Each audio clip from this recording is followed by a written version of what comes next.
Ladies and gentlemen. Ladies and gentlemen. Ladies and gentlemen. Ladies and gentlemen. Ladies and gentlemen. Can I please have your attention? Right now, showtime. Are you ready? Are you ready for start time? Let's find out. Ready, set, go.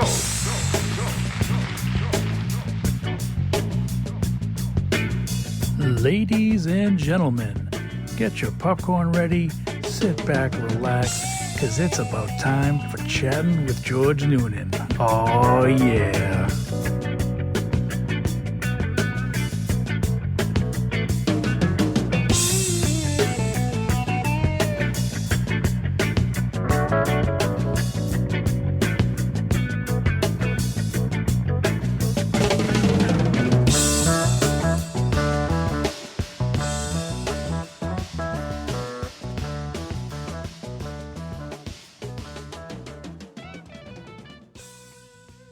Hey everybody, welcome back to the show. I'm sitting here with a good friend of mine, Damon. If you're on Facebook and you know Damon, you probably recognize him flexing his wrestling T-shirts, pointing at you, telling you to go buy them. And I have to ask on behalf of everybody who sees these, tell me how much you're making for promoting these guys' shirts. Well, first, thanks for having me on the show. Of course. Nah, I don't get anything. I order them and I post, tag the wrestler that I'm representing, and hoping people buy their shirts off them. So you're doing it because you love their shirts? Yeah, I do it for them because I love the sport, and these are indie wrestlers who, hopefully, they don't make too much money off it, so. I like to support as much as I can, And you're a huge fan. I've been to a couple shows with you. I can vouch for the fact that you are a huge wrestling fan. It doesn't have to be the WWE. Actually, I think, if I remember correctly, you prefer these over the WWE. Correct. Why is that? For years, I did not go to indie wrestling shows because I always thought it wasn't the same. I was like, it's not WWE, but a good friend of mine, Pat Dillon, who runs UFO wrestling. He UFO finally, wrestling? UFO. Like aliens? No, yeah. No. I don't, United Wrestling, something, I don't know. But he talked me into going to a show one night and never looked back. You go to it's amazing because you sit front row, you're only paying like $10, $15, and it's just as good as if you see on TV. And a lot of the guys, they eventually make it, How many guys do you know that have made it? I know from my time with you, I know one that's made it. I forget his name. It's something like DJ Jose or something. You know what I'm talking about? Dominic Dijakovic. That's the one. Yes. NXT right now. You can see why I forgot that He wrestled name. with us. When he wrestled at the Indies, he was called Donovan Dijak. Now he's called yes. Dominic Dijakovic. He's on NXT. And he's rumored to be coming up on Monday Night Raw. Wow. So, and also current WWE superstar Ivar, one half of the Viking Raiders, is from right around this area. Look at that. And you know all these guys. I know him as Warbeard Hansen. Well, who doesn't? Yeah. I mean, that's... But I'm talking about, I believe his name, Brian Malonis. Brian, the Kingpin, you Brian look Malonis. just like him. You've been mistaken for him. Yes. You've signed how many autographs as Brian Malonis? I've signed a few over the years. You he really gave do, me permission. though. Yeah, he told me. You really do look like him, and you guys are you friends or acquaintances? Yeah, we're friends. You're friends, We okay. become friends over the last few years. He wrestles currently for Ring of Honor. He's one half of he teams up with a guy named the Beer City Bruisers. They're called the Bouncers. And he's called Brawler Balonis. I don't think he's one half, though. I think he's more 60-40. Yeah, he's a little bigger. Yeah, he's the best-looking guy in wrestling. Oh, he's got to be. Yeah, I mean, come on. Yeah, of course he is. But, he's a Ring of Honor superstar now. Of course, they've been on hiatus now because of the COVID thing. So they've been playing it safe, Ring of Honor. They were just kind of showing old shows and just, in-depth shows on each wrestler, kind of. They haven't been doing like live shows for a while. Now, since they've been on hiatus, that means you've been saving money. How big of a TV do you have now? Well, believe it or not, I actually got my first flat screen couple months back. Yeah. It's 2020, and up until then, I have 3 TVs. Yeah, I know. I live alone, and I have 3 TVs. It's a good ratio.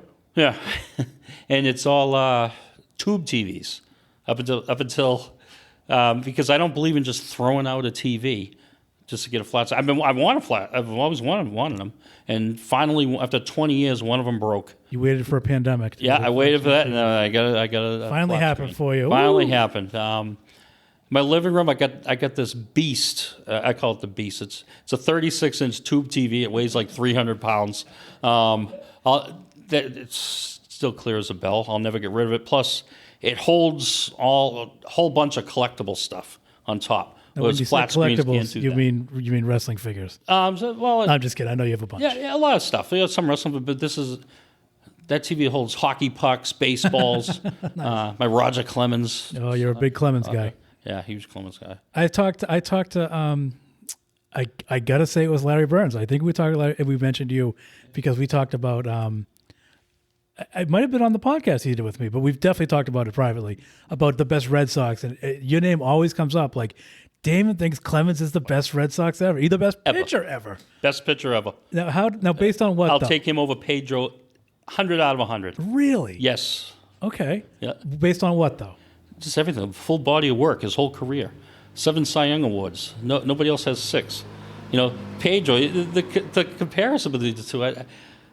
It's the last generation. There was 4 great pitchers: Roger Clemens, Pedro Martinez, Randy Johnson, and Greg Maddux. Those 4. They're like the top. That's tough to argue. Those are the top of the.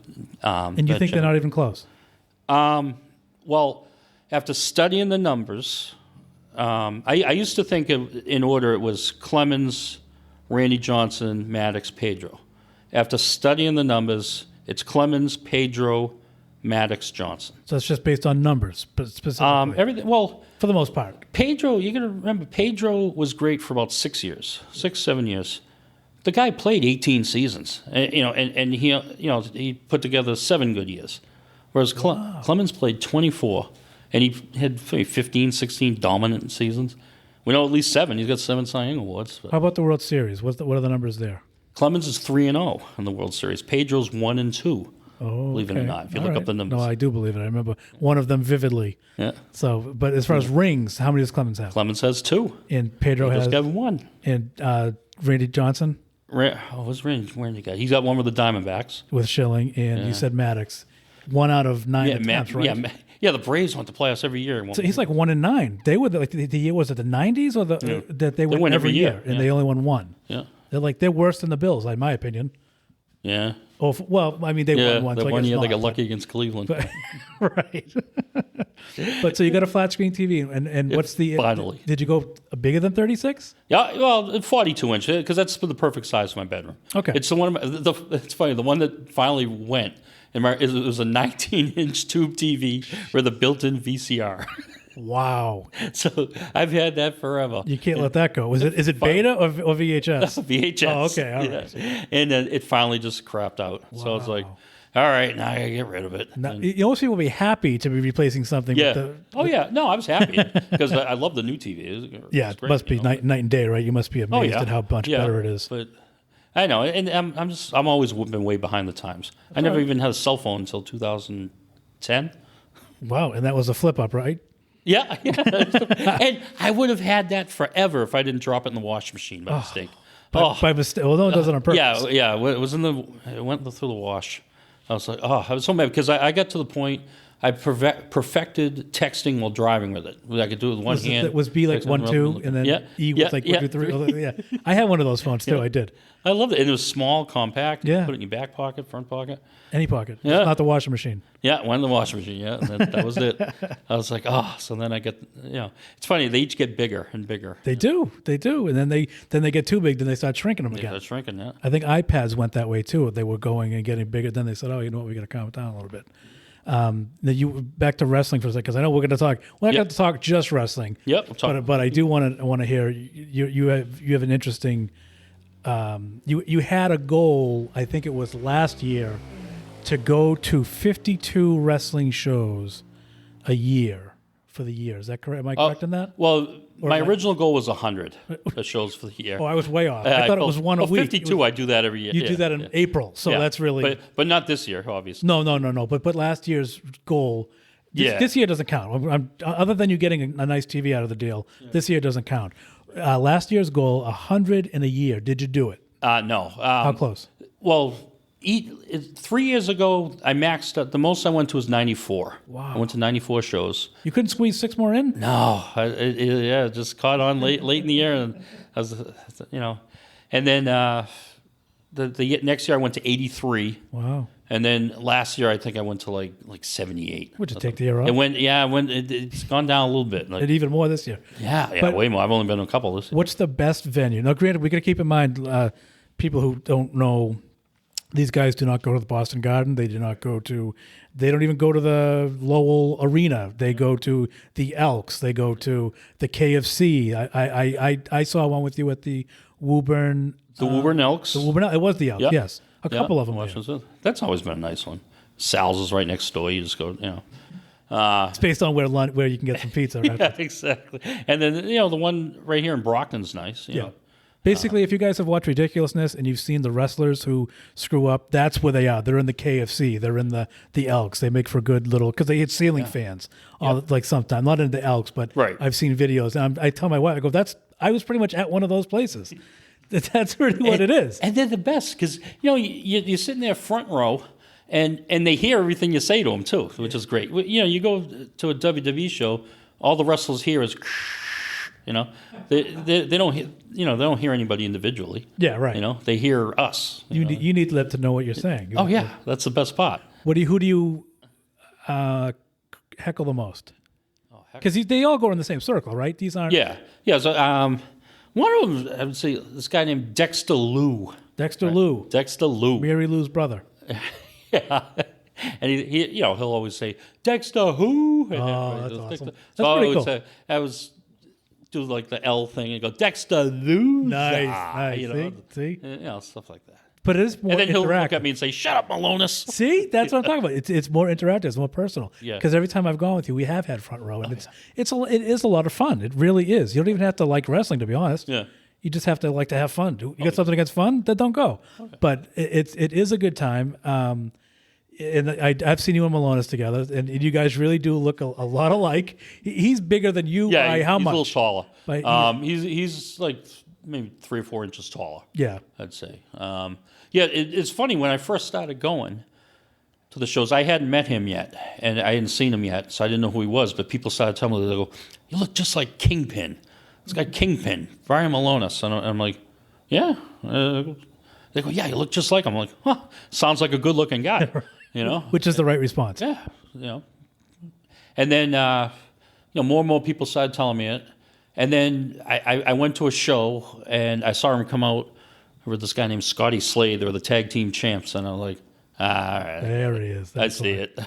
That's a great-looking guy right over there. Yeah, good-looking guy. And then the guy in front of me turns around and looks at me. Gives me this odd look. That must have been awesome. Yeah. What? So, and then, people were pointing me out. Like, wrestlers would point me out in the crowd and be like, "Is that Malonis?" That's funny. You should have got up and did something. Have you ever fooled anybody? You haven't fooled any wrestlers. We did Twin Magic. Malonis and I both did Twin Magic at a UFO show. Naturally. UFO wrestling. It was in Malden. And Malonis was wrestling his opponent, a guy named Tim Lennox. And he was defending the title against Lennox. And Malonis fell out. He came out of the ring, and what we did was we switched out. He gave me the signal to had me get up on the apron, pretend to be hurt. Is that right? Yeah. So Lennox comes over to me and the referee, and then they both kind of looked down at me confused. What Malonis did was he went around, went under the ring, came out the other side. Like the real Dave Hebner? Yeah. So then Tim Lennox turns around, Malonis hits him with his finisher and pins him. Fun. It was... That's great. So what did you make off that? Nothing. That's funny. Nothing. No, that's fantastic though. That must have been fun for you too. Yeah, it was fun. It was, although we didn't even have the same shirt on, so it was kind of. Wait, you saying it was fixed? You saying it was planned? Oh, I can't. You say it was planned? How many people do you know that go to these shows think, other than kids don't count, believe that it's real? Oh, there's a few. You'd be surprised. No, I'm not surprised because I've seen it. They get and they get pissed at some of the wrestlers. It's amazing. You know what I mean? Like, you suck. yeah, they don't know. It's there's some people that you know they're like, yeah, you wonder like, you Bill Goldberg has one of the best lines I've ever heard. He was on a radio show, and somebody said, like, you suck, Goldberg. You lost the title 9 times, or whatever. And he goes, like, it's fixed, you idiot. Yeah. Like, what? Like, seriously, that's what you're coming at That's me what with? the script tells Yeah, you I to know, do. exactly, right. Oh yeah, I always looked at it.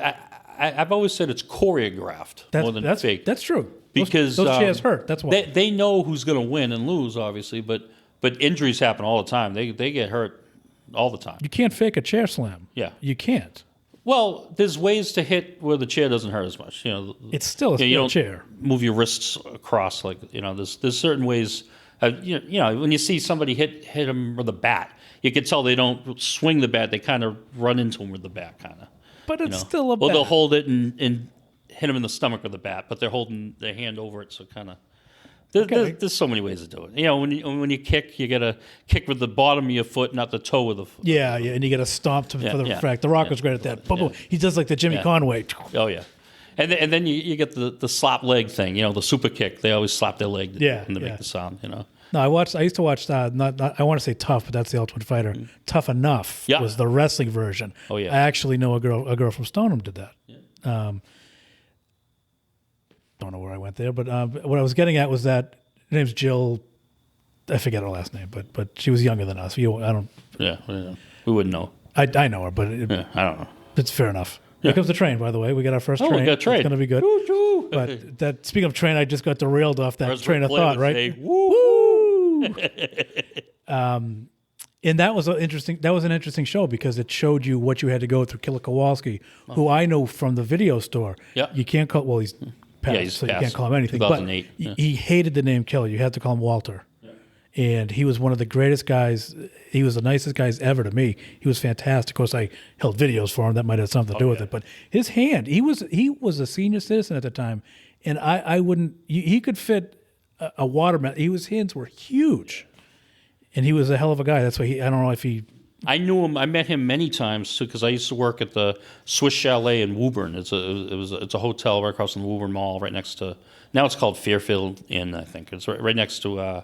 The 99. Oh, okay. And I worked laundry there. So he'd bring wrestlers in all the time, and they always stayed there. So I saw Kowalski all the time there. He was great, though, wasn't he? Yeah, he was great. Most people didn't know he had a wig. Yeah, oh yeah. Most people awful. didn't know that. Yeah, no, you could. Well, he didn't want people to know that, but But it was it was fairly obvious to me. it was, I thought. So. I never made fun of him. Yeah, believe me. no. I don't care if he's 65. I'm not messing with. I'm not getting beat up by a he'd kick my 65-year-old ass. guy. Yeah. But he put on a school. Triple H, Paul Levesque, is that his name? Well, yeah, Triple He H, was from around here, wasn't he? Yeah. And he went to the school. He went to China. Went to that school. Yeah, Joni Lars. She's also passed away. I see a trend going on here. Yeah. But it was interesting to see how they teach you all the stuff. I think that the coaches were. I think Jericho was involved somehow, maybe, or Steve. There was that. Oh no, you know what? It was Al Snow was involved. Yeah. Yeah. But Tough Enough. Yeah. Tough Snow. enough. Was it Hugh Morris? Hugh Morris might have been. It was so long ago, and I wish. The only guy I remember that came out of his name was like Maven or something. Yeah, like Maven. that. He's the first ever Tough Enough. Was he the first one? That's why. I've met him a couple times. He's a good guy. Did you watch all the shows? He tries to sound like The Rock. Did you? Yeah. Well, who wouldn't? Did you watch all the episodes? A little bit. Of the show? I didn't watch as much. Okay. I think I did, but I think Trish Stratus was part of it. Was she? I think. I'm not sure. And then I can remember the second or third one. They had a whole bunch of them made it. Tough Enough. That one. It was Christopher Nowitzki. He might have been on the one with Maven. He was the Harvard guy. Yeah, the Harvard guy. Yeah. And then there was one guy I thought for sure would have made it, but he never did. His name Dan Rodheimer. Dan Rodheimer. Did he choose that name, or is that his real name? I think it's his real name. But he looked. I always thought he looked just like Jeremy Shockey. Really? Former tight end. Yeah, the Giants. Looked just like. And I thought for sure he'd make it. And What he didn't make it. But they had like Ryan Reeves, who ended up becoming Ryback. He made it. Okay. There's a few. I don't know what Evan Rodheimer, but I mean, he still wrestled like indies and stuff. Yeah, he wrestles indies in his undies, doesn't he? Yeah, indies in his undies. Yeah. What is the best place you've saw a wrestling match? Seen a wrestling match? Like, as far as like local places to go, Or what's your favorite? Because what I was getting at, believe me, a half hour when I started the story, what I was getting at was what was your, like, how far, what's the furthest you've gone to see a show? Oh. And what was your favorite venue, or is your favorite venue? furthest I've gone, last summer I went to this place called The Gathering. It was in North Carolina. Whoa. And we went down. It was a 4-day weekend where they had a ton of people down there. They had I stayed 3 nights at the hotel, but a whole bunch of stuff included, like 2 shows. There was a woman's show, and then there was another regular show, and then there was a dinner where you got to sit with a wrestler you're choosing. Say they ate at the table, and it was like a Legends tribute show. And then there was, and during the day of the convention, everybody's on the floor. There's all kinds of wrestlers to meet, and I got this package where I had 24 autographs. No, 24 wrestlers, 2 autographs each. And it was all like one price, so it was good. And they each signed it twice? Well, different things. Trading cards, whatever you had. Okay. Two items. Figures, 2 items. Yeah. Okay. And what's your favorite? What favorite venue? Is that venue? the furthest you've gone? Yeah, that's the furthest I've gone. That was at the Hilton. No, if you're going to go to a show tomorrow night, you can pick any show you want to go to, any location. I actually like the McCarthy Elementary School in Peabody. It's crazy. You're in the science lab. They're throwing Bunsen burners at you. It's roomy. Like the Liberty States Wrestling used to run out of there, and it's roomy. It's just, I don't know. It's just plenty of room, and the whole setup's perfect. Yeah. It's great. They have a squared ring. Is that what makes it perfect? Yeah. But it's nice and roomy. No, I know. Yeah. And then there used to be this the PAV Hall in Lowell was a good place to go. Although the problem was you're packed in like sardines, but it was only like a mile from my house. They live in Drake. So you got to put it all together. That helps because it's close. I do have to stop you for 1 second because I don't know if the people can hear the dog barking, but that just reminds me, everyone who listened to the last episode, #but first, Cheryl and Duke came by as Damon and I were setting up. And she stayed for exactly, I would say, 2 minutes this time. Maybe 2 minutes. 2 minutes, yeah, because she was there for at least 10 the last time. So I just wanted to give a quick update that Cheryl has already been by and she won't be back. So if you're looking for her, I'll get her the next episode. I didn't mind Duke, though. Duke was cool. Yeah. Duke was cool. He's a good I like dogs dog. better than most people. Yes.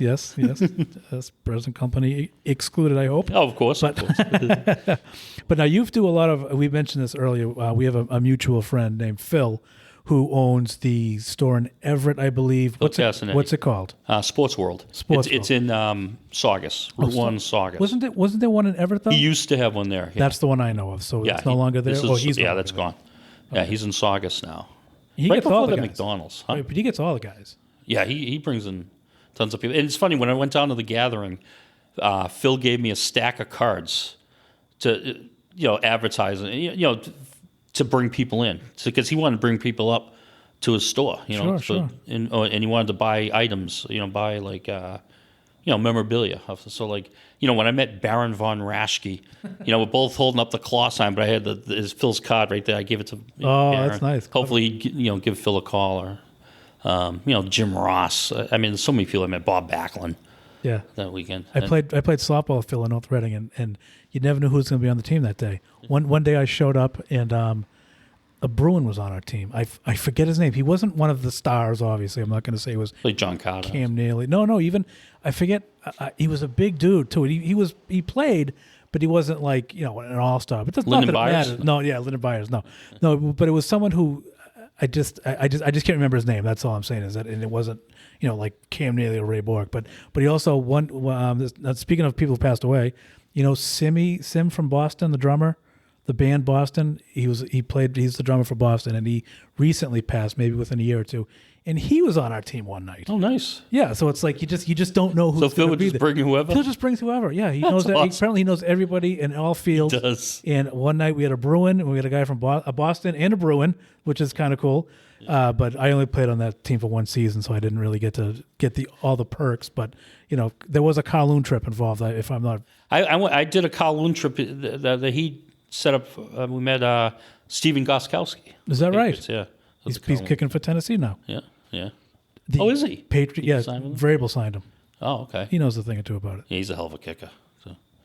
And then, Phil's real good friends with my second favorite Red Sox ever. Oh, let me guess your second favorite Red Sox. I'm going to say Fred Lynn. Yeah, Is it really? exactly. Yep, Fred Lynn. I don't know why I knew that. How'd you know that? I don't know. I always Fred Lynn was my favorite. You've never told me that, right? Really? No, never told you that. So I just That's had amazing. I How'd you know I that? had a feeling Yeah. because I think based on I don't know. I stalk you. I'm not going to lie. Yeah, that's all right. Most people do. I've seen your 19-inch TV and I kind of miss it. So But yeah, no, Fred Lynn because I don't know why I knew that, but I Yeah, I always like Fred Lynn. he was fantastic. Yeah. If he had stayed in Boston, he'd be in the Hall of Fame. Oh, I hated seeing him as an Angel.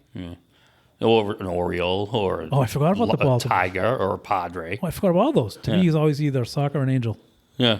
Yeah. He went to the Angels to go out on the West Coast, and then all of a sudden he was in Detroit, in Baltimore. It's like, wait a minute. What do you mean you want to go? Wait, just come back to Boston. Well, didn't Clemens do something like that? Well, Clemens was traded to the Yankees. No. But what was the reason? Because He wanted to be closer to Texas. So he went to Toronto. Toronto. Yeah, that doesn't really make Yeah, sense. Toronto offered him a huge contract. But that's the logic I'm talking Resurrected about. his I got to go south. We're going Canada. I'm going Yeah. Canada. I can't get more south than Canada. He went to Toronto. I know. That's fantastic. I know. Well, he went to Houston, too, Eventually, but that's, and won a Cy Young Award there, too. did he? Oh, that's right. Clemens. I'm not saying Clemens wasn't a good pitcher. I'm just saying I don't know where I rank him. There's too many tangibles. There really is. It's by your numbers, I can see your logic, but I don't mean your numbers. And I'll argue the steroid thing, too. How will you argue that? He was never tested positive. Oh, he knew how to fall. What? He No, he knew didn't. when they were coming. No, he just You got the heads up. Never tested positive. No proof that he did it. Can you say that? All it about- got is hearsay. Here, really? You're the best. You ever read Jose Canseco's book? No. Yeah, No. Juiced. And everybody says he told the truth in that. Yeah, Everybody said yeah. Canseco's was 100% accurate. Canseco opens up one of his chapters with, I'm going to let you in on a little secret I know about Roger Clemens. He's never cheated on his wife, and he never took steroids. Really? Yeah. But you're right though, because whenever Canseco comes up with these wild things, they always turn out to be true. True, yeah. He was one. He was Well, one of my he favorite said players. Clemens never took a steroid that he knew of. Oh, but if okay. Clemens were to, he would have went to Canseco Yeah. because they were like real good friends. I think They were? Yeah, they were good. They were good friends. How? Why? They were together on the Red Sox, and then they're together in Toronto too, and together in the Yankees. Really? Very briefly, yeah. I did not know that. Yeah. Andy Pettit misremembered though. Yes. Andy Pettit. He's a misrememberer. He made a huge mistake. Oh God, yeah. I don't remember them being together so often. That's kind of cool. Yeah. They were in Toronto together. And, well, Canseco very briefly was on the Yankees. I think it was around 2000, 2001. Is that right? Yeah. And then he went to the Devil Rays, and then his career kind of ended. Think so. He got hurt. I can remember he was like one of the league leaders in home runs, and then got hurt, and then was it. And then I don't remember him ever playing after that, unless he went to the Yankees after. I don't know. I think he was on house arrest for the rest of his life. Yeah, I always like Canseco too. He was one of my favorites. Yeah. He was. As an Oakland A, I should say. Yeah. Although my mother went down to Florida. My grandparents lived in Florida for the springish, I guess, and they were down in Florida, and they went to a game, and they were in what was considered the bleachers, I guess, and they got a picture of Canseco looking up like this in uniform, because before the game, and Canseco did a signing at the North Shore, no, not the North Shore Mall, Square One Mall. And I went and had him sign it, and I thought he was mad because I didn't buy something. Really? Or he was really tired because he was just like, I shook his hand, but he didn't really seem much interested. He wasn't interested at all, really. He was just kind of there. He signed it, but, it was a... He did a sign at the Eastfield Mall in Springfield, Mass. Wait, is it up Eastfield or Springfield? Is it Eastfield? No, I'm just kidding. I don't know what it is. I think it's called Eastfield Mall. I don't know. Probably is. We don't fact check here. Actually, now that I think about it, that's one of the best places to go see a show, too. Eastfield? The Eastfield Mall in Springfield. Did it take the train a long time to get here? I mean, that was the train we heard Yeah. before, right? It's And coming now back it's again. coming? Well, they must have taken a break. I don't know. Yeah. This one's louder than the last one. Because it's actually moving towards us this time. The other one didn't. Oh, I that's why. think. I don't know. I don't usually settle here Friday night. I don't know. Yeah, Pioneer Valley Wrestling is a promotion run by Hammer Tunis. It's out in out of Hammer Springfield. Tunis? Is that his Hammer name? Tunis, yeah. You've seen him. Him and Brad Hollister. They're called the Closers. You saw him in Brockton. Greg the Hammer Tunis? Yeah. Hammer Tunis and, Brad Hollister. They're called the Closers. They're probably the tag team champs when you went Oh, nice. in Brockton. But, yeah, he runs... City of Champs. Why not? Yeah, I know, huh? I know, Hagler and Marciano. Yeah. I still say Hagler was screwed against Leonard. He was. Totally. He was. Yeah, I thought Leonard ran from him for 12 rounds. I could do that. Yeah, I know. I Seriously. couldn't. Hagler would catch me. He'd catch you. Man. Yeah, he'd catch me. By the fourth round, he'd catch you. Yeah, I couldn't run. Remember when he beat John Mugabe, John the Beast knocked Mugabe? him out, yeah. At that time, John Mugabe was like feared. Yeah, everybody feared him. Yeah, and then Hager said, no, not today. Yeah, Hagler kicked his ass. Yeah. And Hearns. Now, Hearns, I give credit. Hearns went after Hagler the way you should. He had him hurt. He had him cut. Yeah, and the doctor stepped in and looked at Hagler right before Hagler took out Hearns. But Well, that's what made I don't know Hagler if do Hagler it. was really hurt, but No, he wasn't hurt, but he knew that cut was going to eventually stop cost it, him yeah. the fight. yeah, I got to take care of business. Yeah. He got his business done, as they like to say. yeah. Oh, Hagler's one of my all-time favorites. Oh, mine too. I mean, like I said, Leonard. I don't know. Leonard got a couple good decisions. Like I thought against the second fight with Hearns, I felt Hearns beat him pretty bad. It ended up being a draw. Do you remember that? I don't. I was not a Sugar Ray fan. Hearns knocked him down twice. Sugar Ray Leonard, I should say. Yeah, I love Sugar Sugar Ray Mark McGrath. He's fantastic. Yeah. Well, Sugar Shane Mosley. Sugar Shane. Sugar Ray Robinson. Yeah, Sugar Ray. Yeah. Well, Sugar Ray Candy Shop in the Harlem Nights. Oh, I forgot about that. What was it, a candy shop? I don't even. Yeah, right. Yeah, Sugar Ray. That's funny. Yeah, then. That was a good time for boxing too. What do you think of Tyson Jones? Well, do you think it's Truthfully, going to happen at all for him? I don't think it's going to happen. Because But they've already postponed it, delayed it. I yeah, should to say. what, December? Because they wanted more money. They figured it was a better time. Thanksgiving weekend, right? Yeah, they moved it from September to Thanksgiving weekend. What I think is going to happen, I think if Tyson doesn't take him out in the first round, I think Jones is going to win the Yeah? decision. Yeah. Because Jones was still actively fighting, right? Well, he was actively getting knocked out. Yeah, if that's he's what you wanna losing. say. Right, Yeah, right. I mean, it's not what he used to be. I it know, doesn't but mean anything. I mean, still active. I mean, you see a minute of Tyson on video, but can he go 8 rounds? I don't know. It's like. They're supposed to not hurt each other, but that's going to last 30 seconds. And another guy, a guy who comes to my store all the time now, is do you remember Hurricane Peter McNeely? You sure? Love that guy. Yeah, That's the most famous stare down ever. Tyson's stare down there that's McNeely that he's doing that to, and that's he's a wicked. I mean, you can tell he's been punched a lot when you talk to him, but really fun, real nice guy. Yeah. He's real friendly. He comes in the store a good amount, and when you say the store. I work full time for the state, but I work part time Stop and Shop in North Andover. So he comes in the store a good amount. So the store is Stop and Shop. Yeah, the store Stop okay, and Shop. Yeah. And so he's there. Once a week? Yeah, I'd say about that. and nice guy. Really, but you can tell he's been hit a lot. Yeah. But he'll throw these facts out, and when you check him, he's right. There's talk about him. Oh wait, we don't fact check here, so you have to Okay, good. do that in your own time. Yeah. No, but he had said last week when he'd come in, because he was talking about the Tyson Roy Jones thing, and he was saying he's got something big coming up, and he goes, "You guys ever hear of Tony Tucker?" So That is a good impression, by the way. yeah. Well, yeah, that's how because I hear him talk all the time. That's big, fighting Tony Tucker. Really? That's what they're talking about. Him and Tony Tucker. Tony Tucker's 61 now. I still think he could beat I love McNeely. Tony Tucker. Well, Tony Tucker I think would beat him too. But do you think? Who wants to see? No disrespect to Peter McNeely, because I don't want to fight him. But Right. who's clamoring like Jones, Tyson? Yeah, of course I'm interested. Right, but nobody remembers. Who's saying? You know who needs to fight again? McNeely. Let's get him back out there. Right. But he was saying he ended up making between 2 fights. It was like 1.3 million. He made 700,000 for Tyson. Wow, But that's it. originally, what McNeely told us was he was all set. He had a a title shot, because at one point he was a 7th ranked contender. He was undefeated for a while, Yeah, and he was ranked number 7 at but he one fought point. soup cans. Yeah. Oh yeah. He didn't fight anybody good, but he had a title shot lined up. I don't remember who it was, but Was it Tony Tucker? Oliver McCall. I think it was Oliver McCall, who quit in the ring with Leonard against Lewis. Lewis, but he had knocked out Lewis at the end of '94, and so Peter McNeely actually had a title shot. Do you remember that? I thought it was Rockman. Who did Rockman? Rockman knocked out Lewis too, but in the end of '94. You see Rockman's hematoma on his head? Oh yeah, that's the big. out the here without exaggeration. I really I that was for the headbutt with Holyfield. Right? I've never seen. No. I don't even know. I can't say that. I don't remember. Rockman, yeah, I remember him knocking out Lewis, but yeah, Oliver McCall knocked out Lewis. It was the end of '94, so Peter McNeely had a title shot with Oliver McCall, all set up. For the WBUM title? Yeah. and I forget how much it said, but he got a call. Peter McNeely's, trainer, actually, who was it? Sully? No, it was Vinny Vecchione. Vinny Vecchione, right?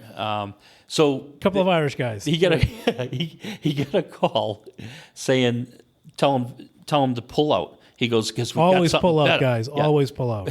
Pull out of the McCall fight. Oh, that's because we got this is McNeely tell us. He goes, guess who's getting out of prison next month? Shut up. So he was Tyson's first fight out of prison. So it was like twice as much money. So he was going to fight McCall. He was going to fight McCall for the title, but instead he fought Tyson because it was like twice as much money. And who wouldn't fight Tyson because you're instantly But famous. still, if you're his first opponent Right. after getting out of jail, you know he's going to get bent over the top rope. I met Peter McNeely at the Kiss concert the summer that it was already announced, and I felt so bad because I didn't think McNeely was going to win. No, I didn't either. But I still was like, hey, good, nice. It was quick. It was, good luck, nice to meet you. I wish you the best. Go get him, whatever. Midfield, yeah. And this one guy was like, Tyson is gonna kick your ass. I just felt bad because we're all in his, you know what I mean? We're in his. It was in Mansfield. Where's Medfield in relation to Mansfield? I don't even know, but who cares? Medfield. But it was down locally. there. It was a local thing, and I just felt bad. And of course, nobody really believed McNeely was going to win. No. But you can't let him know that. Right. Tyson. Oh. But that stare down is so famous. Whenever they show Tyson, it's that against McNeely, and it was over then, as far as I'm concerned. Yeah.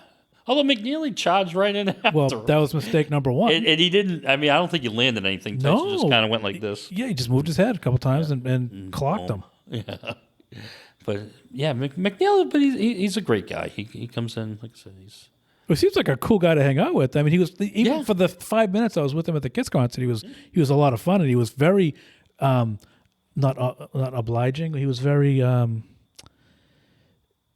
he was talking to everybody. I can't think of the word, but he was engaged with everybody. He was. Oh yeah, he's very interactive. Talk to anybody. Yeah. He'll say anything though too. You never know whether it's almost scary. Like you almost think you could say the wrong thing and it could set him off. Or whatever. He could punch you in the face. But like we were talking one time right outside Stop and Shop, and it was me and this guy, the grocery manager, this guy Bill, and Peter McNeely, right? This woman walks by. All of a sudden, Peter McNeely goes, "Oh, check out the fart locker on her. Check out the fart locker on that. Oh my god!"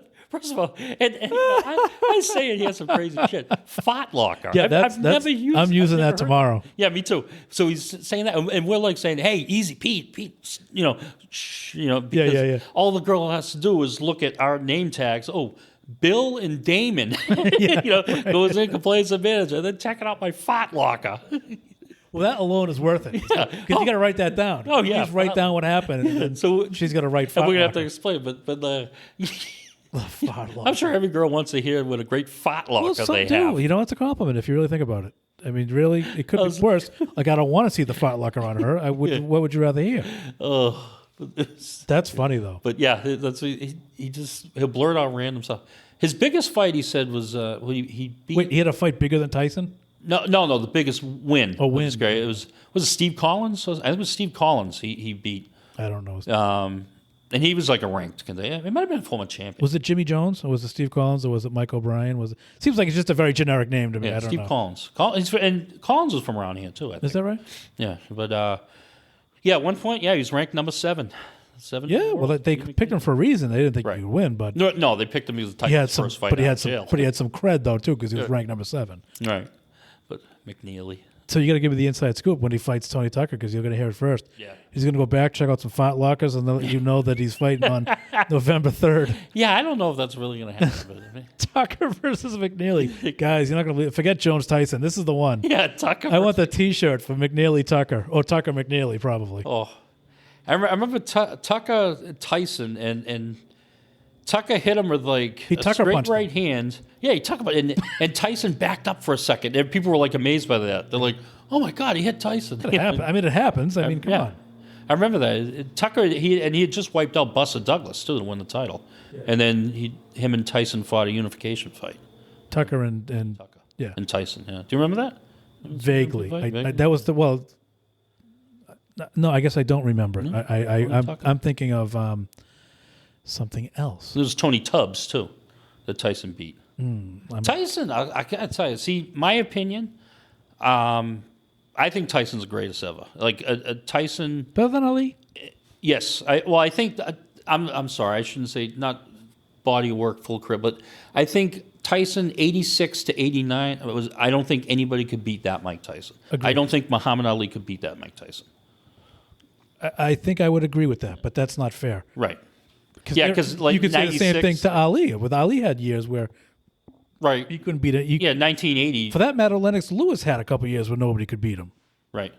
But I know what you're saying, though. Yeah. But Tyson was by far, when you think of ferocious, baddest man on the planet, Tyson comes to mind before Ali the other does. thing what Tyson did back then was Tyson cleaned out the whole division within like a 3-year period. He eat went children. to the top 10 contenders, and he'd fight every 2 or 3 months. Yeah. Back then, and they were all like champions. His defense was impregnable. Yeah, and then Frank Bruno. I can remember when the first Frank Bruno fight. He was British, wasn't he? Yeah, London, right? Do you remember when Tyson wobbled for a second? I No. remember them slugging it out in the first round, and Tyson he hit Tyson, and Tyson kind of wobbled for a second, and then Tyson swung and missed, and Bruno hit him again, and Tyson wobbled, and everybody was like, "Oh my God, Tyson wobbled!" Yeah, right. And then Tyson just wiped him out after that, But certain things. But was there anything more intimidating than Tyson walking out in the black sneakers and the white towel with Yeah, the white hole in it? towel with the hole. Yeah, over his head. yeah.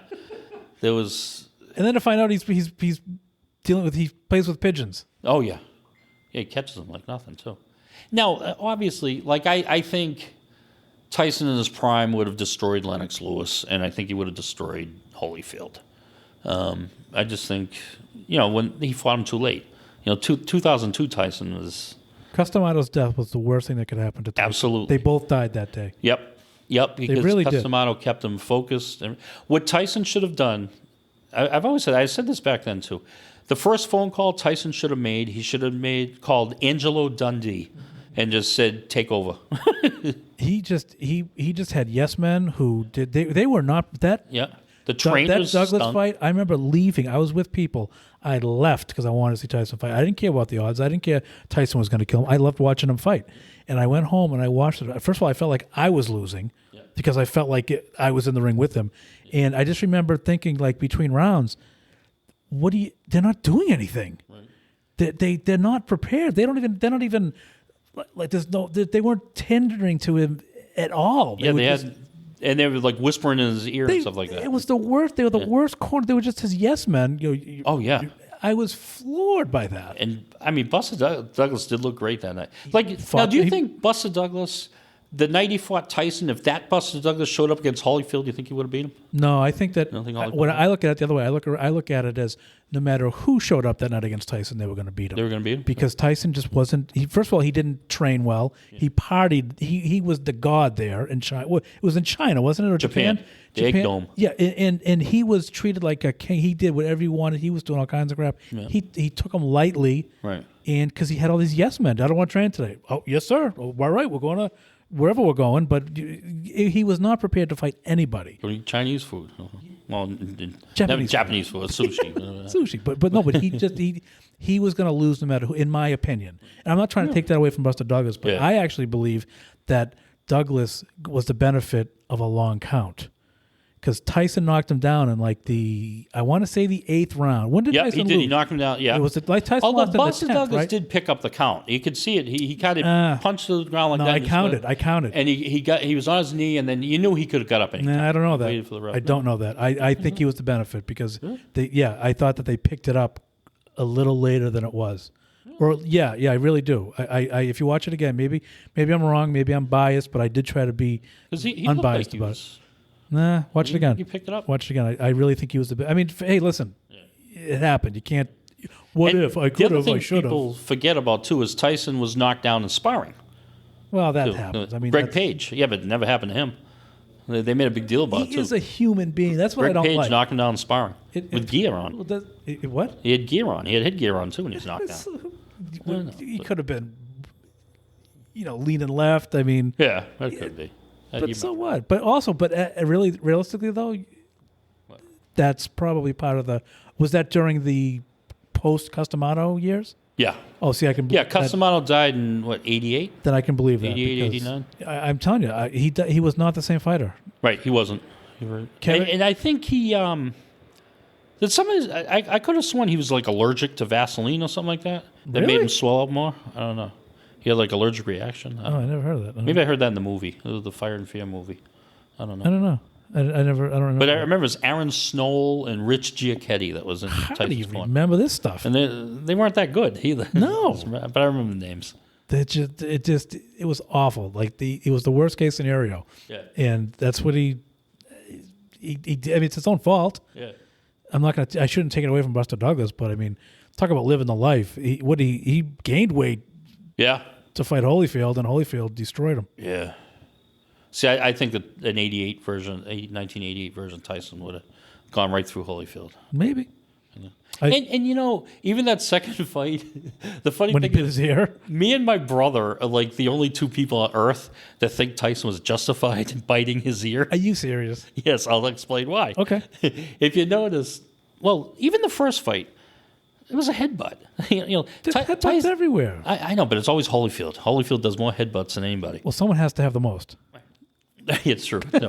But in the rematch, Tyson was getting the momentum. Tyson was actually winning at that point, and Holyfield headbutts him. And the referee did nothing.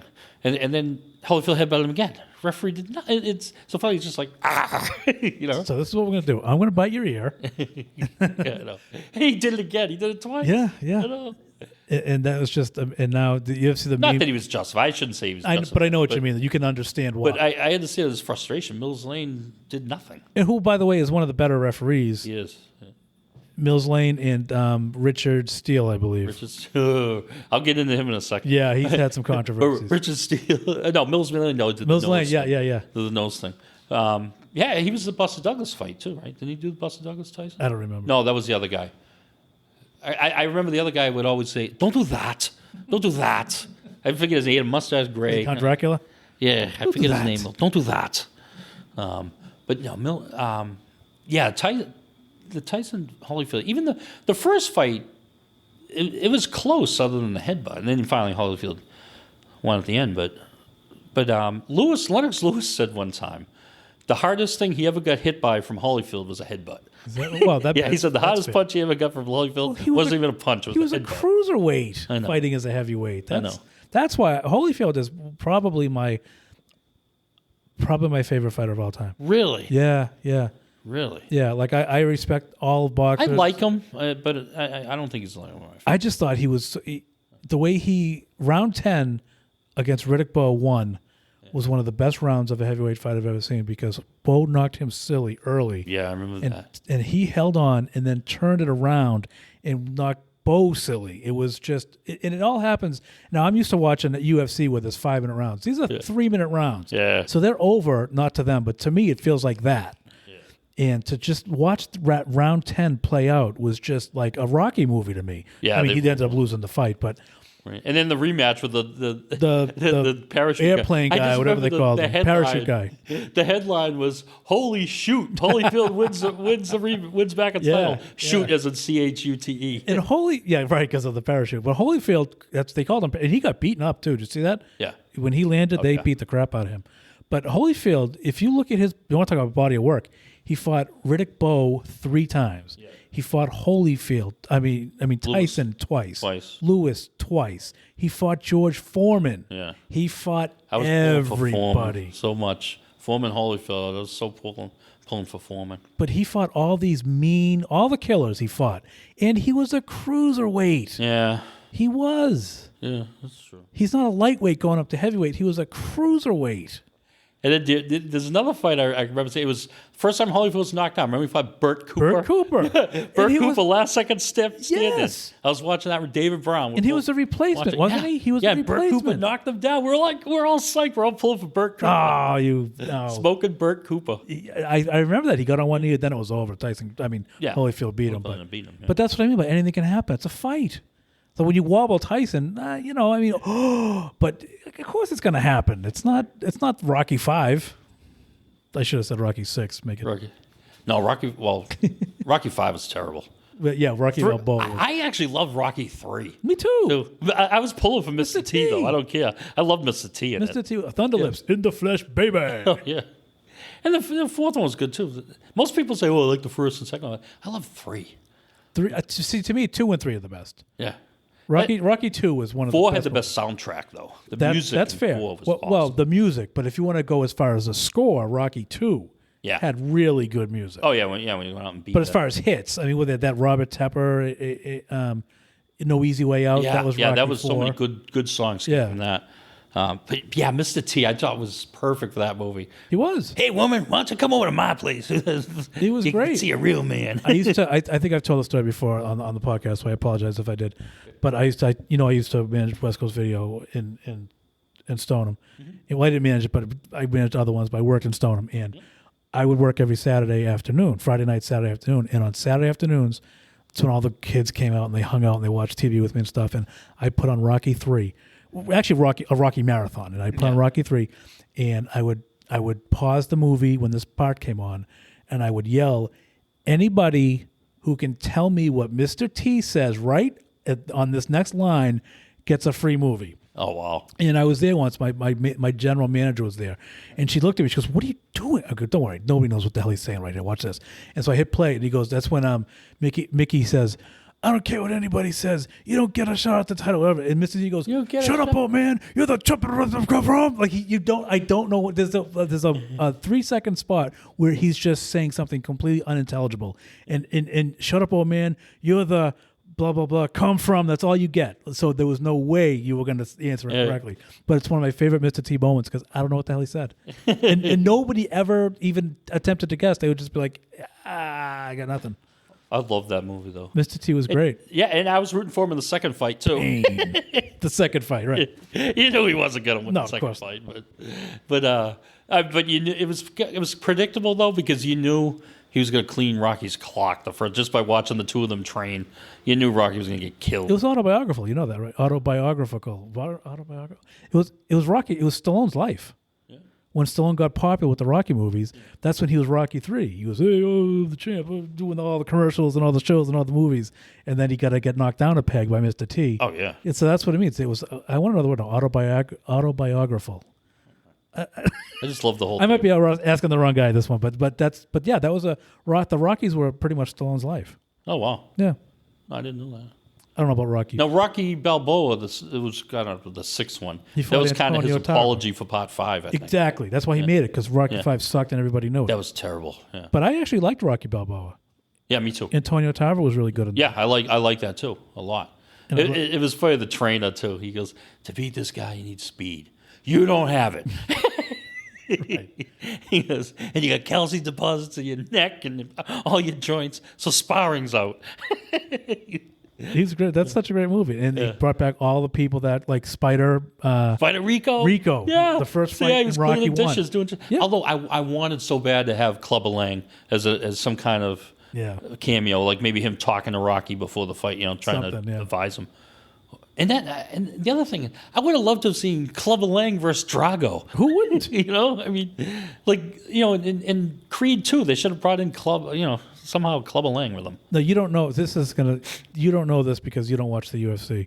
But there was a fighter named Sage Northcutt who, if you look him up, he looks just like Dolph Lundgren. Not just like, but he's chiseled. He's tall. He's blonde. He looks like you could believe that he was Dolph Lundgren's kid. And I read that he was going up for that part. Oh, wow. And I said, well, you just signed the dotted line because there's no one going to. And so when they got the other guy, I was selfishly disappointed because this kid's a good kid, and he's since left the UFC. But I thought he was perfect for that part. Oh, yeah. I want to see Mr. T go and be in one of the Expendable movies. I want to see Carl Weathers. I want to see, because Dolph Lundgren's in them. Do you watch those movies? I have them all. I have not seen them all through the entirety, but I have them all. Well, you have a flat. Oh, but your DVR broke with the 19-inch TV. Well, that's VCR. No, I have DVDs. VCR. I have them all on DVD. I just haven't had a chance. You got to watch them. them. They're fantastic. Yeah. No, I actually have seen the first one, I think. The other ones are better. Yeah. The first one tells the story that we get to know people. Those suck. You got to get right to the action. Right, 2 through 4. I think there's 4 of them. There's either 3 or 4. Dolph Lundgren still looks great. Yeah, he is. They're awesome. I love these movies. Jason Statham, he's fantastic in all of them. He plays a guy, something Christmas, Frank Christmas. I don't know if it's Frank Christmas, but it's Statham. What? Was it Statham? Yeah. Yeah. You know what I'm talking about? Yeah, I know. Crank. This guy's awesome. He's like the Stallone's right hand man. But they brought back Wesley Snipes. Yeah, okay. He came back. For Demolition Man. At one point, they offered Van Damme a part, and I think it was for the second one. And Van Damme said, "Who am I gonna be?" And Stallone hadn't written it yet. He's like, "I don't know yet." He goes, "Well, I'm not He's doing the it." guy from Bloodsport. Yeah. But they eventually got him in for 3, so he came back. But he did. Okay. He walked off of the second one because Stallone didn't have a part for him. Okay. But do you know the premise of the Expendables? I know you own them, but like it's basically they're mercenaries and they go out. But it's like the 6 Degrees of Kevin Bacon, but it's with Stallone. Almost all of his co-stars are in these movies. It's fantastic. Still, like Wesley Snipes was in Demolition Man with them. Dolph Lundgren, obviously. Right. But even the ones that aren't, like Liam Hemsworth's in it, Ronda Rousey's in it, Mickey Rourke, a lot of the UFC guys, the Nog brothers. Randy Couture is one of the main men. Mel Gibson, Kelsey Grammer, Harrison Ford, Bruce Willis, Schwarzenegger. What did Kelsey Grammer do? Kelsey Grammer he's not necessarily with Stallone, but I think he took someone's place because things happen. But they wrote a part and he took it. But all kinds of people. It's a nonstop celebrity-thon. And even you know who Ronda Rousey is, though, right? You didn't know you don't watch the UFC. She was in WWE. She was oh, the champ. that's right. That's She was right. champ for like a year. Roddy Rousey. Yeah, that's right. I Yeah. forgot about that. She fought the Man and Charlotte Flair, right? Yeah. For WrestleMania. Was that what that was? Yeah. Yeah. She did well. She was. I don't know. I think she probably couldn't take the abuse. She wasn't tough enough. I'm kidding. That was full circle. That was good. She quit for a while, right? She's not coming back, I don't think. No, I don't Because she kind of badmouthed him afterwards. Well, I mean, she was champ for almost a year. Yeah. What's tougher, UFC or wrestling? Wrestling, of course. Schedule wise, It's got to be. it has to be. It's got to be because they're on the road all the time. UFC guys fight three times a year at most. These guys are whacking each other with steel chairs every night. But then again, it just took a random wrestler, Brock Lesnar, just walk right in the UFC and win the title. Yeah, and then once people realize that he hates getting punched in the face, his record's like 4-5 or something like, or 5-4, and he can't pass a test. If anything, he's going to go to Bellator because they don't test over there. That's another reason why he won't go to the UFC because he's got to get back into the testing pool. I mean, there's been a couple wrestlers like Matt Riddle. Didn't Matt Riddle? Yeah, Matt Riddle was UFC. UFC. King Mo was UFC. He went to, but he went back. He was wrestling. Went to UFC. I think Bobby Lashley tried it. It didn't quite work out. I met King Mo at Mohegan Sun. Oh, nice. He was pretty cool. Yeah. I met Matt Riddle. Matt the Riddler. What's his nickname? Is it the Riddler? That'd be great if it Matt was. Riddle. Yeah, he should be. Yeah. Right? Why wouldn't he be? Yeah, he's. Yeah. I remember he started some heat with Goldberg last WrestleMania. I think he kind of wanted to, but in a real fight he'd kill Goldberg. Oh, because he's an MMA fighter, of course. Yeah, right. in a real fight he'd Goldberg's a defensive lineman for the Atlanta Falcons, wasn't he? Yeah, or was it offensive lineman? Yeah, but he never even made it past the practice squad, right? He No, he made did. the roster. But he was on the. But he was. That's what he's known for. Right. It's like Brock saying he's a Minnesota Viking. I don't know if he actually played. It's like that feud years ago in WCW. Goldberg was in a feud with Mongo McMichael, Steve McMichael, right? obviously, Steve McMichael in a real fight would kill him. You know, Steve McMichael didn't miss a game in 15 years in the NFL. You know, I mean, yeah. Steve McMichael, didn't he play for the Bears? Yeah. He was originally drafted with the Patriots. Is that right? Yeah, and then he played for the Bears. He was on the 86 team, 86 team, yeah. And then he ended his career with the Packers, I think. But yeah, Steve McMichael. That name sounded familiar. I was thinking. Steve Mongo McMichael. He was one of the Four Horsemen for a little while. Is that right? Yeah, it was Ric Flair and See, Arn Mongo Anderson. threw me off. That Mongo definitely threw me off. That wasn't until. Mongo McMichael. What's the best, your favorite gimmick? All wrestling. Make it professional so most people know what the hell you're talking about. All right. Oh, God. I mean, favorite? Ooh. Or best, or funniest, or whatever. You don't have Well, to, I mean, my favorite all time. you don't have to necessarily like it. But what do My you think favorite is all awesome? time is Mr. Perfect. Mr. Perfect, that was, he should have been champion. I mean, Well, he wasn't perfect then, was he? nah. Well, the skits he would do, like the football, where he took the football, threw it 100 Yes, yards, ran yes. down the field and caught it himself. Or the Fantastic. bowling, he'd bowl a perfect. That wasn't an 300. act. That really happened. Yeah, that's why I told people that for years. I remember taping it, taping that show, and then just playing it all the time for people. That's on awesome. it's VCR. Everybody's like, I'm not watching Mr. Perfect. That's so now I got great. the DVD, Mr. Perfect DVD, so I can watch it's on all the time. Oh, that's phenomenal. I would say he had probably my favorite gimmick, and there's no way he couldn't. I mean, how was he not champion? It's crazy. Yeah. I think probably the most successful one, it's got to be Undertaker. I mean, Yeah. he's got 30 years out of that. Yeah, I would agree with that. You know, but I I meant mean- like funny, like maybe I said funny. it wrong. It could be anything you want, but I'm thinking like one of my all time favorite wrestlers is Dr. Isaac Yankem. Before he was Kane. It's hysterical. Yeah. It's the stupidest thing ever. I have. He was a he's dentist. One. The I doc- have his action figure. You do? Yeah, I got Of course it. you do. Why wouldn't you? So when I meet Kane, I'm having him sign that. That's the one to do. Yep, Exactly. and I want him to sign his Dr. Isaac again. But how great is that Yeah. name? He's Oh, a mayor now, he came isn't out he? with Jerry Lawler. He's a mayor. Yeah, the mayor. Kane is a of mayor. Tennessee, yeah. And his entrance music was a drill. Oh, that's fantastic. That's just so Yeah. great. That was perfect. It reminds me of the Dewey, Cheatham, and Howe law firm, just because Isaac Yankem. Just phenomenal. Yeah. Phenomenal. Jerry Lawler brought him in. I met Jerry Lawler once. He was a complete Me too. douchebag. I met him. Did Yeah, you he like was- him? He wasn't good to you? No, he was a complete dick. Really? He was good Total to me dick. because I was paying to meet him. You know what I'm saying?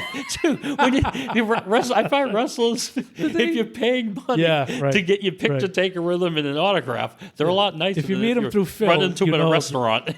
Yeah, he was a complete douchebag. Yeah, I lost all respect If you for go him. up to Lawler's, he's eating dinner with his family at a Oh, restaurant. He's no, going to no, be kind of a dick. This was at a Comic-Con. Oh, really? Yeah.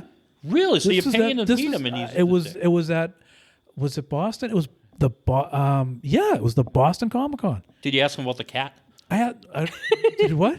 The cat. Him? Stacy Oh, Carter. the cat. Oh, Yeah, right, right. divorced, yeah. That's right. No. I met him. I forget where it was. And I was like, hey, King, can I just snack a quick? I want to take a picture of him. I wasn't like. He's like, that's what I'm here for, you idiot. Get in line. Get in line. Dude, I wasn't asking for his peripheral treatment. Yeah. I could have just snapped the picture. I wasn't trying to get in it. He was just a complete douchebag, and he was like even I was when I walked by him, he was just maybe he had a bad day in his defense, but he was just like so outrageously rude about it. Like I wasn't, Really? yeah. And the pictures that they were taking, you weren't paying for it because he was hawking his book or something. Oh, yeah. I have a book. So he was just like taking pictures. I wasn't asking him like even to break stride. Yeah. Or I wasn't saying like stop and pose with me. Yeah. You know what I mean? He was just like, I was just like, all right, dude, whatever. Jerry King Lawler. But I've heard like there's a lot of stories about him being a complete dick too. I've heard some. Well, honestly, at conventions and stuff, I've never had a problem with any of them. only I've had one heard with him. stories. That's I've it. heard stories. Like one guy I've heard was a total dick, and I've heard this from other wrestlers. Yeah. Is Bubba Ray Dudley, a Bully Ray Dudley? You know who that is? Yeah, I do. Yeah. I know the Dudley Boys. But you know what? I disagree. Devon Dudley. Yeah. I met Bubba Ray. He was great. See, He was wicked nice to me. it's a tale of two cities. Right. You like- But where I met him at, I didn't meet him at a wrestling thing. I met him at it was an animal rescue shelter thing that you donate $20, you get like a autograph and photo op with them and stuff. But it was an event he was passionate about. You know what I mean? yeah. So he was in a better mood probably there. You know. Yeah, see, And plus he was with Velvet Sky. That's his girlfriend in real life. Oh, okay. So he's on his best behavior, probably. Really. Maybe. But I gave him the benefit of the doubt until I realized too. he was a dick to everybody else. Right. Because he really was, but I was like, maybe he's... The only other one that I saw kind of firsthand, but was a little off in the distance, being a dick, Jerry Sags of the Nasty Boys. Really? Yeah, not the blonde one, the one with the dark hair. Yeah. But he wasn't with me. He was okay with me, but it was... I just saw the way he reacted. To what? Kind of just a couple of fans, and it was like kind of a little off-putting. Whereas like Brian Knobs is like wicked nice. Yeah. And where'd you see them? Huh? This was down in at the ECW Arena in Philadelphia, and there was a Icons of Wrestling convention. How many times have you been to that one? 2 or 3, like 3, I think. So Keep talking. okay. It was that was one of those things that I'd drive through the night, get down there first thing in the morning in Philly, park right out in front of the old ECW arena, and they have an all-day convention. And then what they do is they close up at about 4 o'clock, and then they set up the ring, and they have a House of Hardcore show that night. So it's kind of like a full-day thing. It's a lot of fun. You meet a lot of people. I got to pause for 1 second. All right, we're back. Sorry about that, Damon. That's all right. So where were we? I don't remember. You were telling me convention about... of a Bubba Ray Dudley or Yes, something? sir. Bubba Ray. Yeah, I mean, but like I said, my experience is everybody's been nice, pretty much, that I've met. Yeah. And most of, like, I've heard Ric Flair can be a dick. Well, they can all be dicks, though. Yeah, they all can. But like I said, the time I met Flair, I was paying for an autograph and a photo op, so he was nice. You got to have to be nice. One of my favorite gimmicks of all time, too, was obviously the obvious ones, Rick, Austin. I mean. Well, you've always been a Macho Man guy, right? Oh, yeah. I love Macho Man Savage. See, I wasn't a Macho Man guy, but I hated Hulk Hogan worse. Like WrestleMania 5, I was so pulling for Macho Man to beat Hogan. That's how much you hated Hulk Hogan. See, Hulk Hogan, but how do you hate Hulk Hogan, though? He made wrestling... I like the bad guys. Yeah? Yeah, I always like the bad guys. Well, Macho Man was a bad guy. I know, that's why I liked him. Macho Man... I didn't like Macho Man that much. He was kind of a good guy, bad guy. He was kind of... See, guys like The Rock and Austin, they were great because when they tried to make him a heel, people loved him more. Right. They were just so good. Yeah, Stone Cold when he was first Stone Cold, Steve Austin. Yeah. And then he became... It was after he submitted against Bret Hart. Everybody says, "Oh, he never tapped out." I'm sorry, passing out's just as bad as tapping out. It really is. And then everybody started cheering for Austin. That's when I stopped liking him. I only like people when they're bad. Like honest to God, Stone Cold's best work was when he was in WCW as Stunning Steve Austin. That was his best work. Right? Yeah, he had long blonde hair. Yeah. His best wrestling was then. It was when he came to WWF. WCW had his best years as far as wrestling goes. Although he learned Mike's skills going to WWF. He couldn't talk in WCW. See, that's what I base my wrestlers on. I don't care about skills. I don't care about the wrestling. I don't watch wrestling anymore. I watch it here and there, I should say, but I don't watch it religiously like I used to. Right. I would watch out of a 2-hour show. I was only interested in the 35 minutes that was spent talking. Like I don't care about the Rock's wrestling. I just him on the mic. He was good behind the mic. The Rock. Awesome. You're gonna be entertained for the next 15 minutes. I met him once before he was as big as he is. I think I want to say Newburyport, some signing. We all had lunch with him and stuff like that. And he was such a cool guy then. You knew he was gonna be he was the Rock, but he was just starting out as before he was the actor. Before he was the Rock, he was just the Rock. I know. And he was. I just learned last year that the Rock and Dwayne Johnson are the same person. That can't be true. Nah, it's not true. I was gonna. I wanted to believe that. I did. I wanted to believe that, but like, man, he looks just like the former wrestler. Look at this guy, Dwayne. Wow, that's amazing. You look exactly like. Who always cracked me up is Rick Rude. Oh, I've always liked him too. Cut the His music. promos were the best. How you doing? Hey. A big party going on.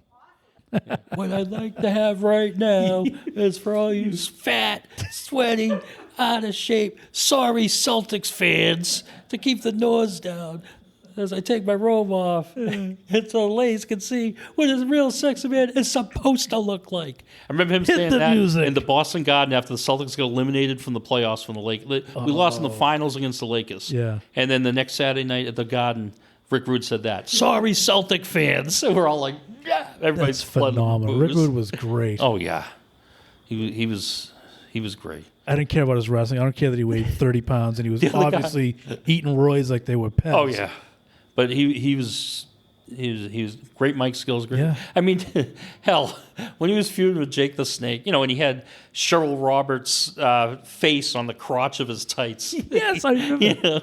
I mean, in real life, who wouldn't leave Jake the Snake to go to Ravishing Rick Rude? Of course. Get real. You know that Jake Roberts is the reason that Stone Cold has the 316?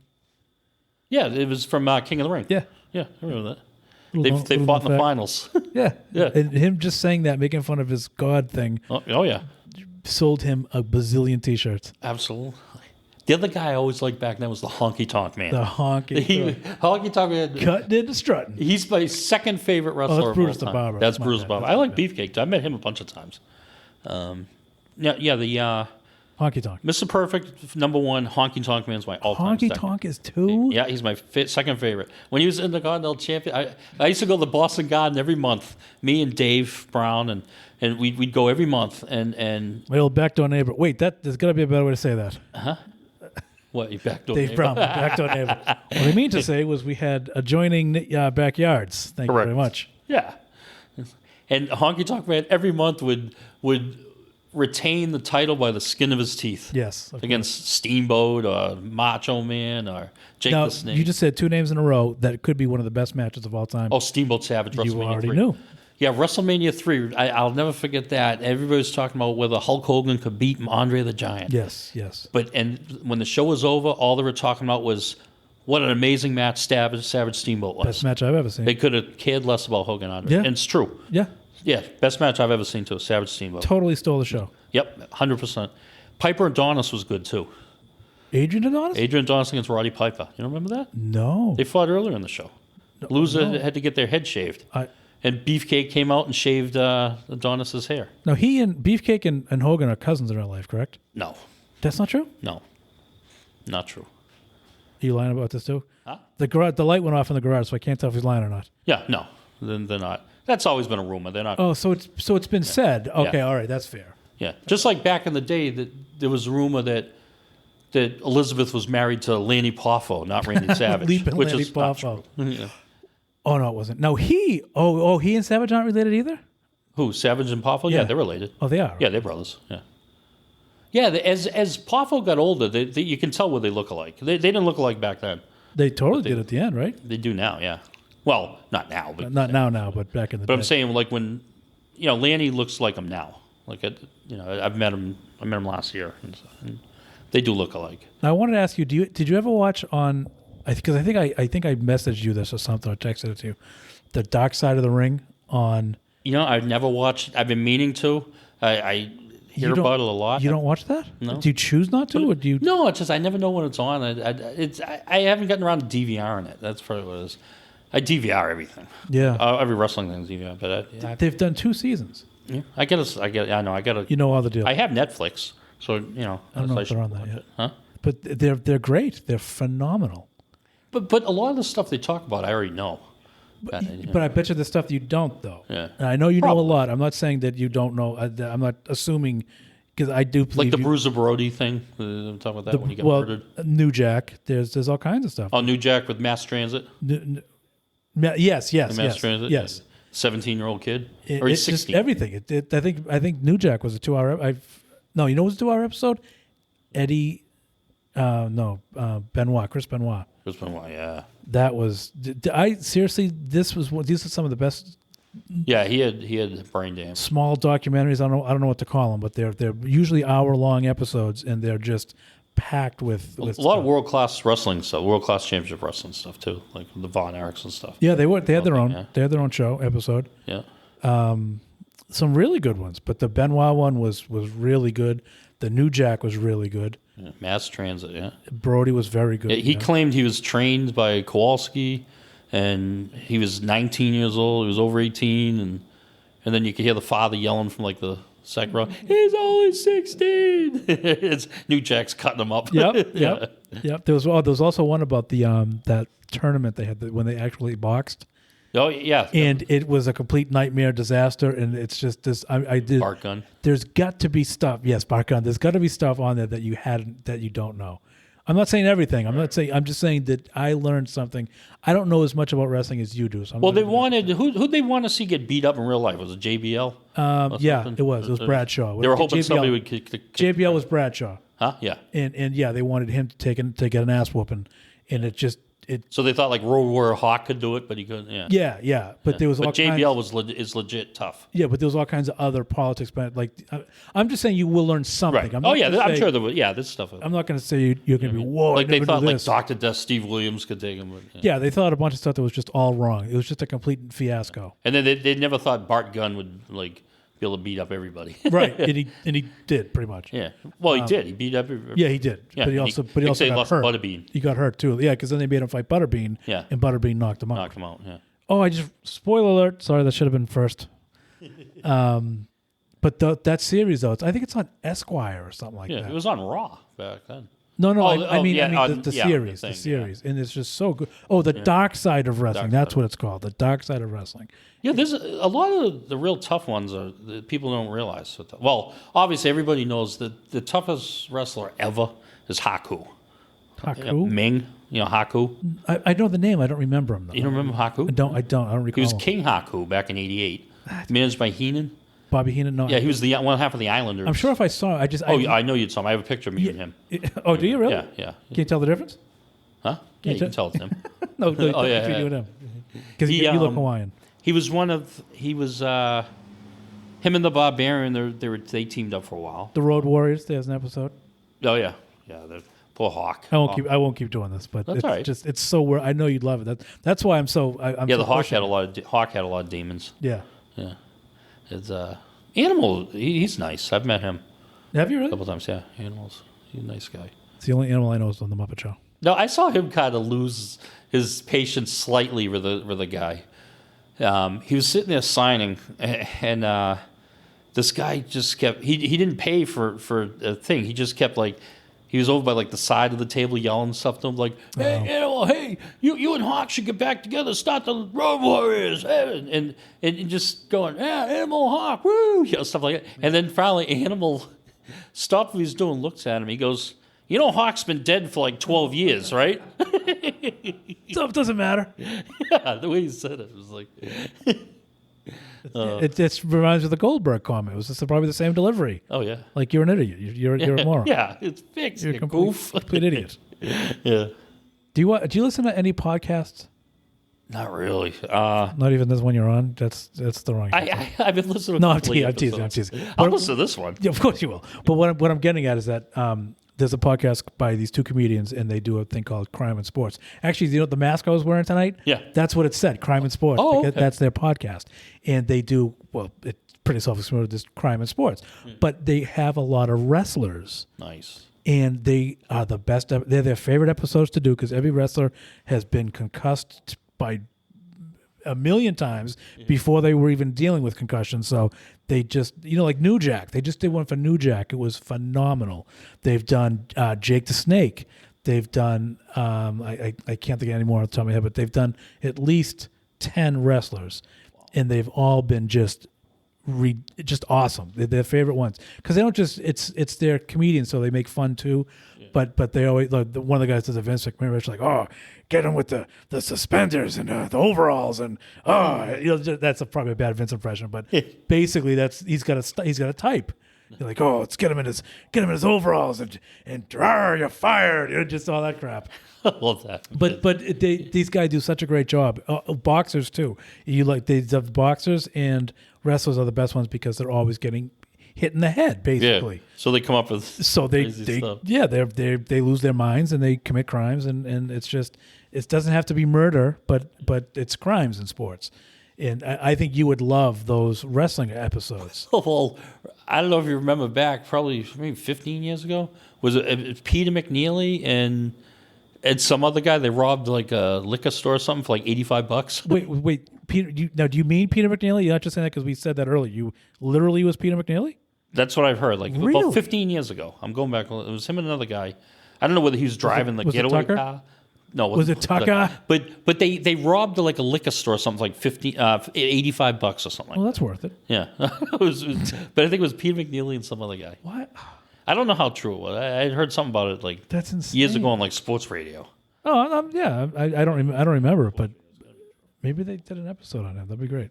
I know. I should ask. him. $85. Well, I know. I'd be afraid to ask him if he came in the store because I don't want him to deck me. The aisle. He'd probably tell you. Yeah, he probably would. He probably would tell you. He's probably driving the getaway car. Yeah. He probably said, "Yeah, it was a low point in my life." Going back to Medfield. Yeah, it was on the way. I needed to get back. Needed gas to Medfield, and So funny. back then it was $4 a gallon. Remember he did the rhyme in the yeah. on the press conference? Peter McNeely from Medfield, Mass. comes to see me kick Tyson's ass. Yeah.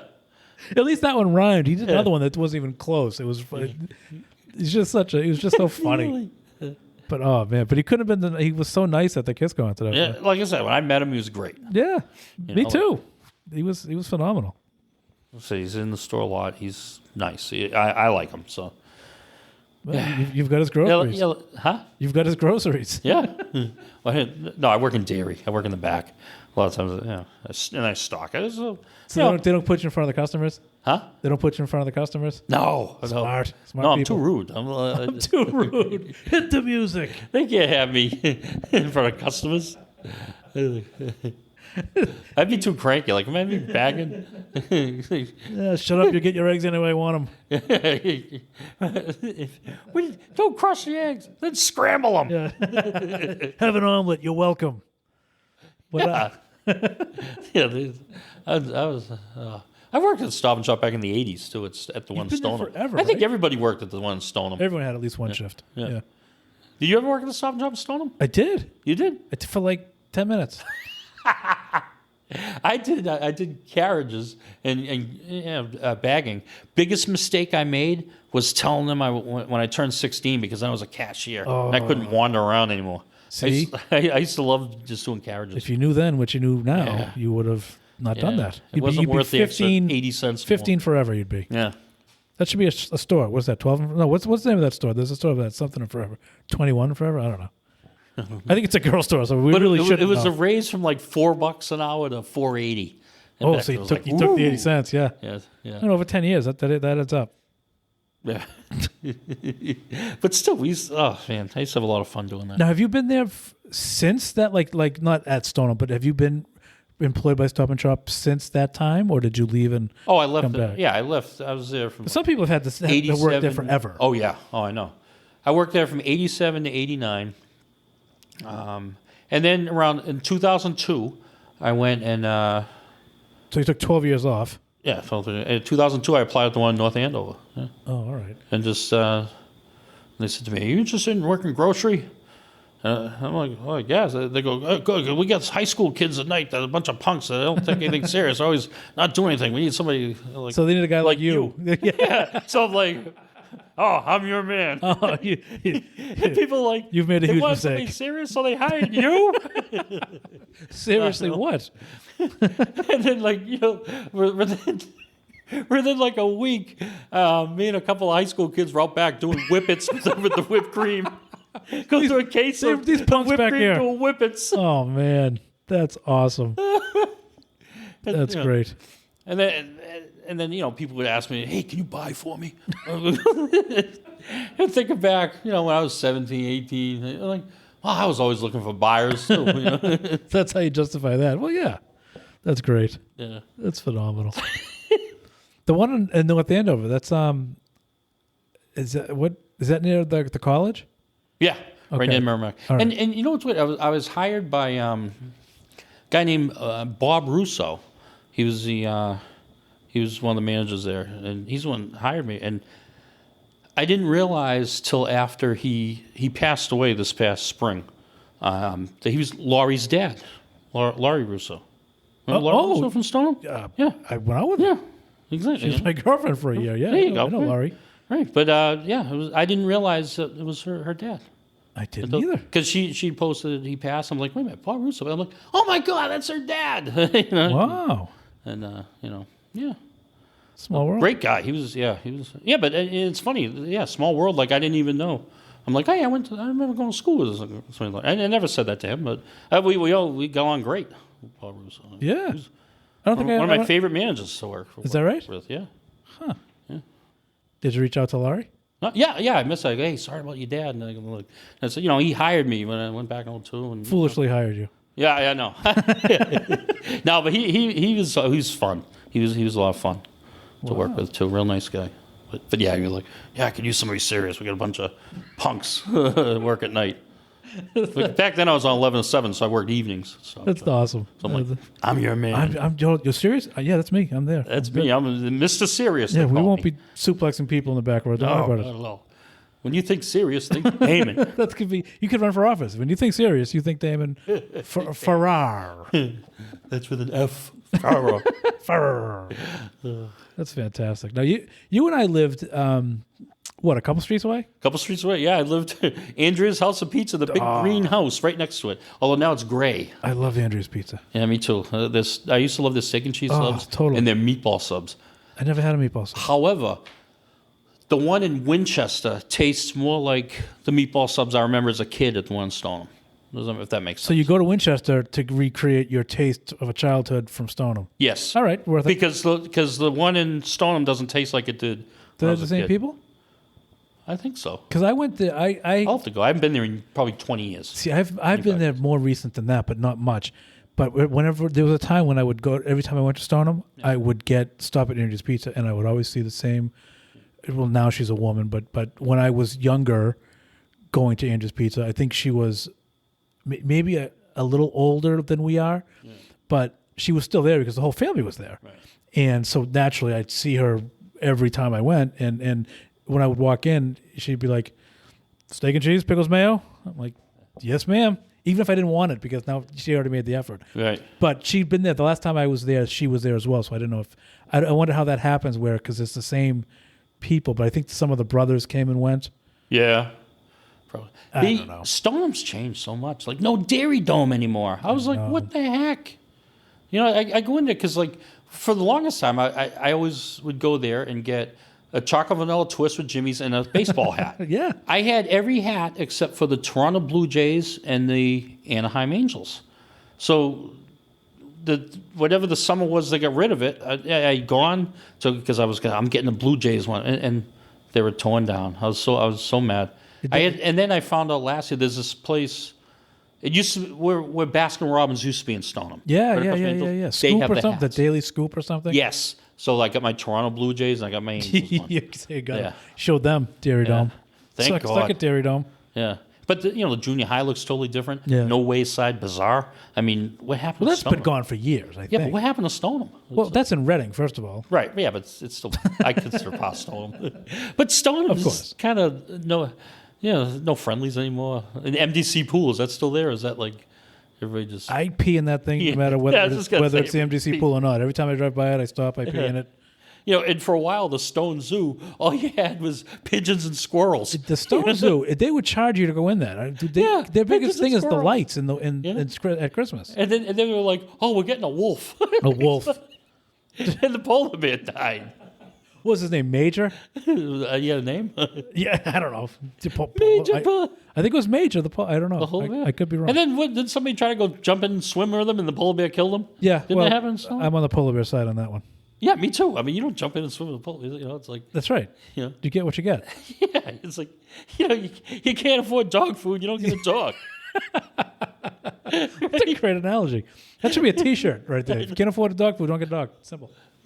That's like an old saying, isn't it? I don't know. I never heard it before. Really? Yeah, till now. I must have came up with it. But Maybe. That's what I'm saying, right? I think I just made it up. I've been saying it for a while now, but For no matter what, it applies to everything.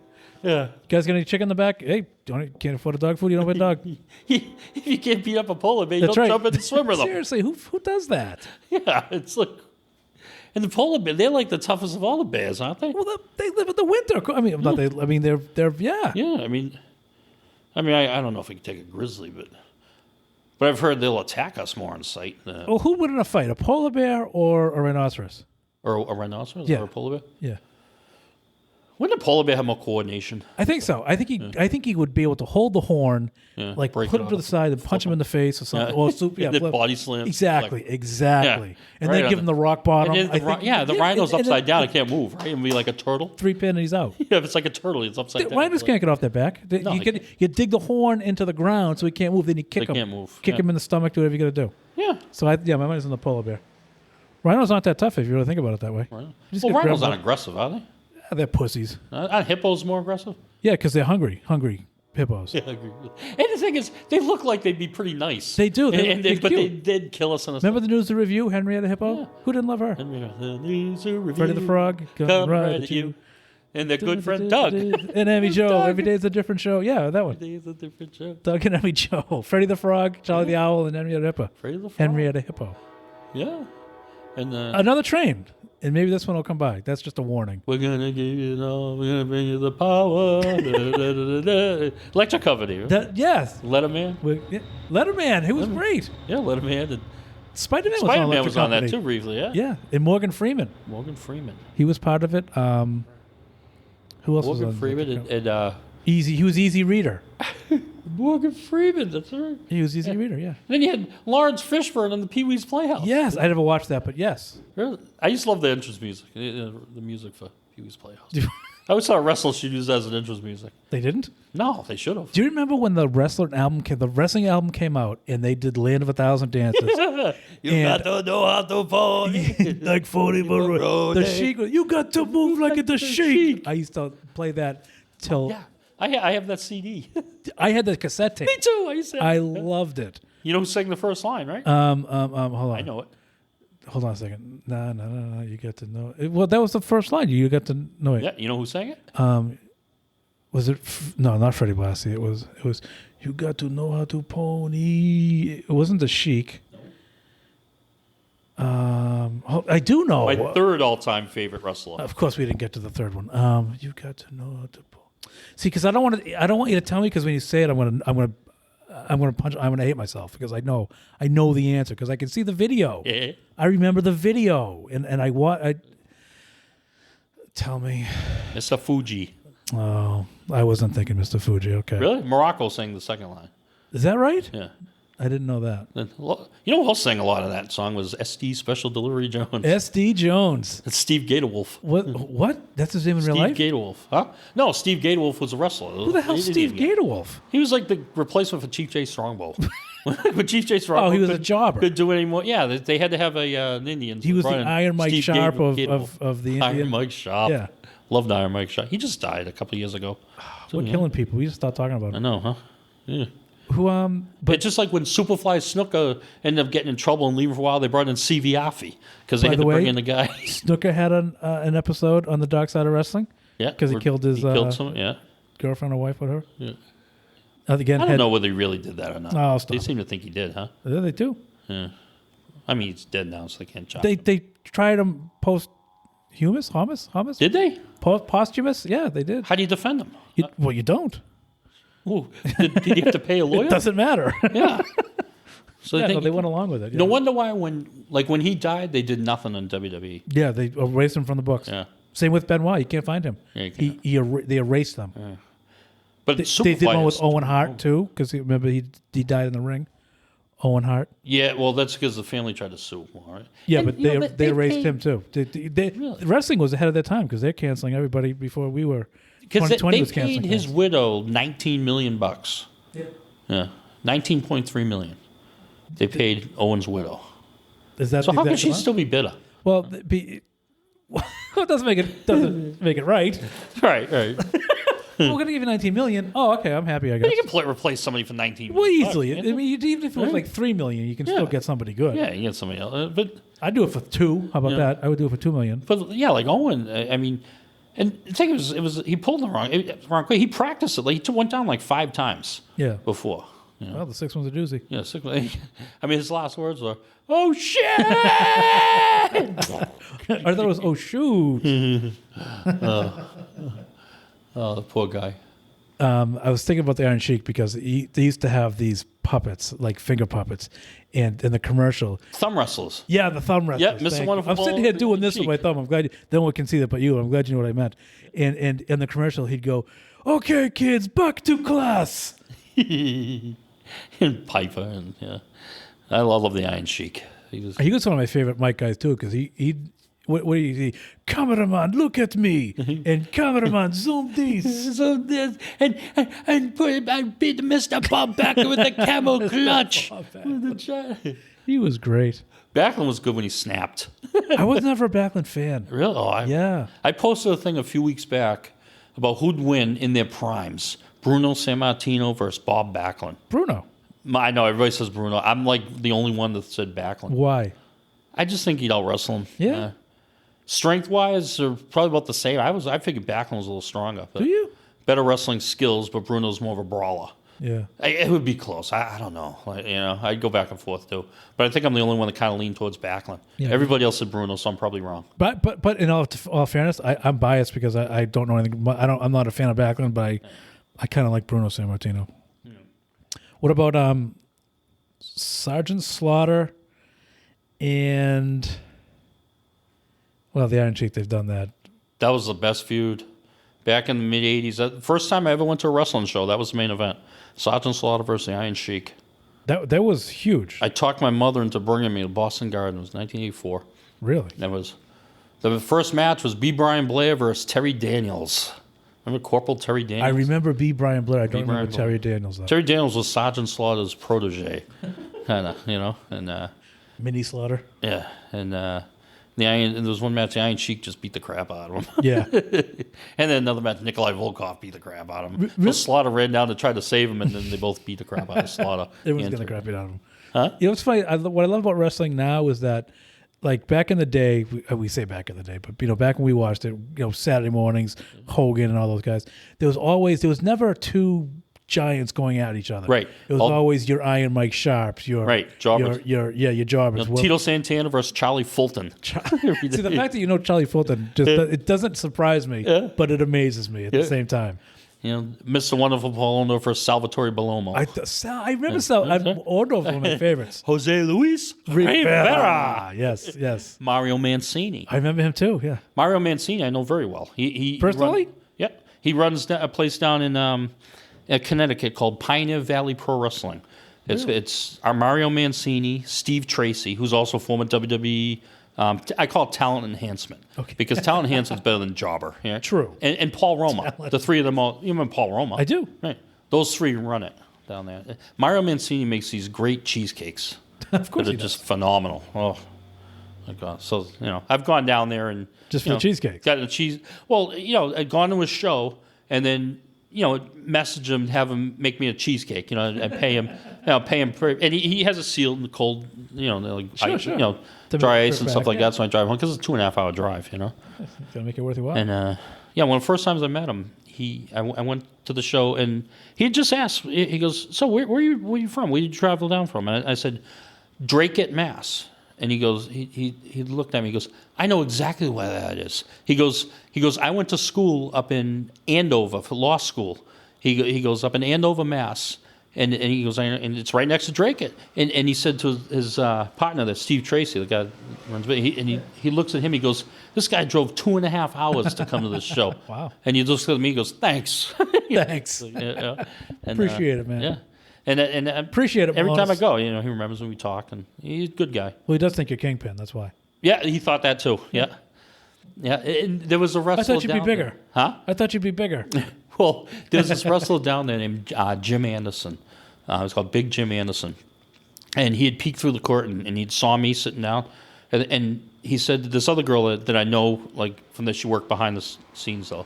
He goes, "Oh, my God." He goes, "Brian Malonis is here." And she's like, "What?" And she peeked through the curtain with him. He goes, "Where?" And he points to me, and she just starts laughing. So like during intermission, I go over to him like, "Hey, so I look familiar to you?" He goes, "Oh my God," because Brian Malonis trained him. Is that right? Yeah. So he was like kind of nervous. Wow. Like his old trainers coming to see him. That's cool. So he goes, "Oh my God!" He goes, "I legit thought that was you. That was you or him." I want to ask you a quick question. This is not wrestling or anything, but what do you? This is way off topic and random. What do you think of Cam Newton? Cam Newton, I'm glad he's here. I'm all in. Yeah, me too. Belichick and the thing, Belichick's saying the right things and Newton's saying the right things. Keep in mind, by the time this gets on the air, the Patriots would have played 2 games. So I can't hold you. We can't make fun of each other when we hear this. If like he hurts his knee and play in the first play, I think the Patriots going 12-4 this year. I think we'll win the division. Yeah. I think even before we sign Cam Newton, we're going to be better than people think. Like I think our defense is going to be better. I think Belichick drafted the right guys this year, and some of the guys he drafted last year are going to be a year better, and they're going to they're not names yet, but they're going to be. I think the locker room was a little better with Brady gone.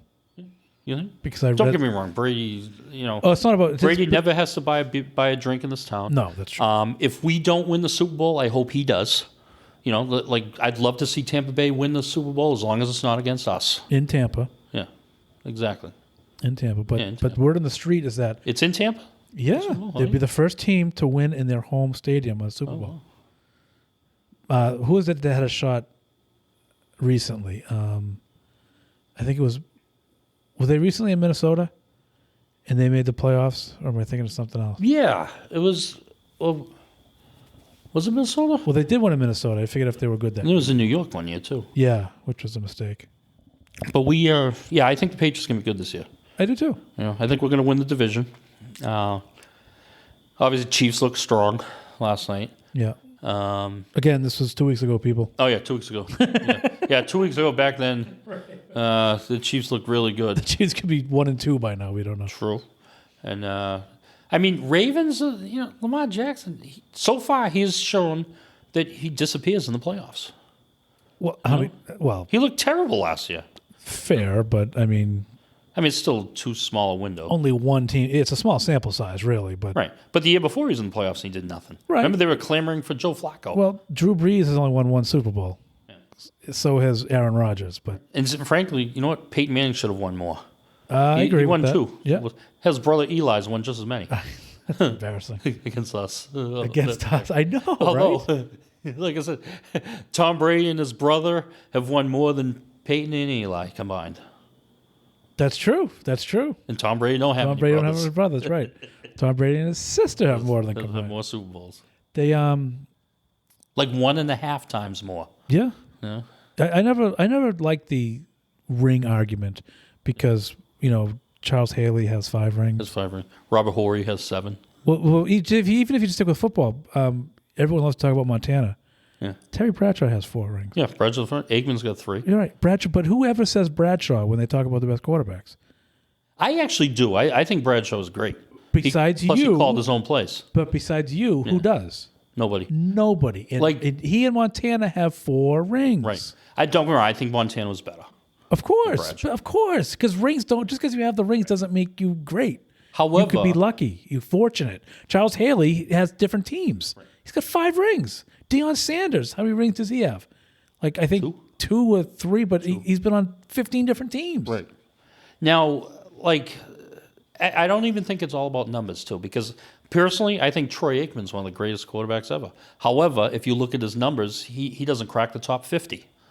But he's got 3 rings. Right. But see, if you're only basing it on that, then you have to think that Brad Johnson is better than Dan Marino. Well, Aikman wasn't about numbers, though. Troy Aikman was a different type of quarterback. Troy Aikman knew how to use his weapons. Troy Aikman He'd be stupid not to. He had the big 3. He knew he could hand it to Emmett. He was part of the big 3. Right.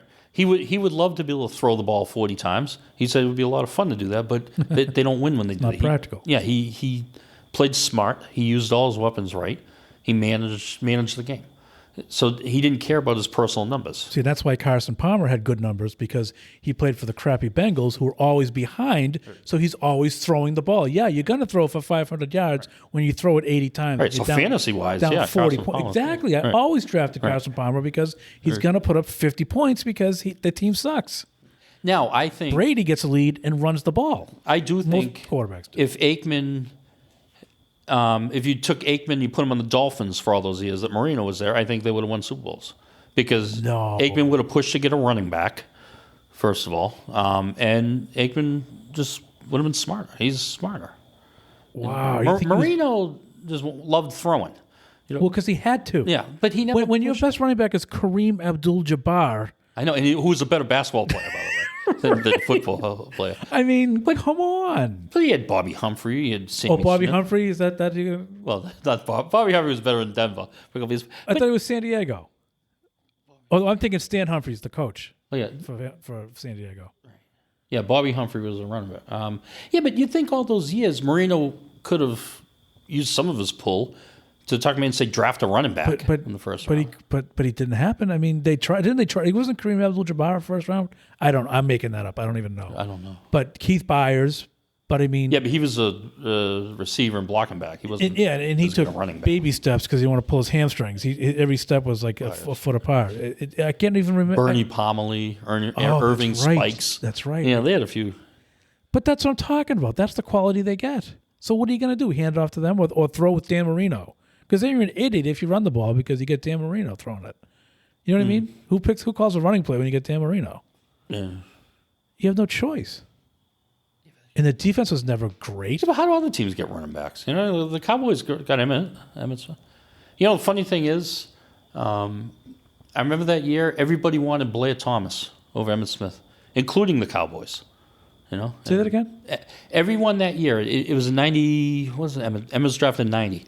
The number one running back coming out of college, though, everybody wanted Blair Thomas. He went to the Jets, out of right? Penn State, yeah.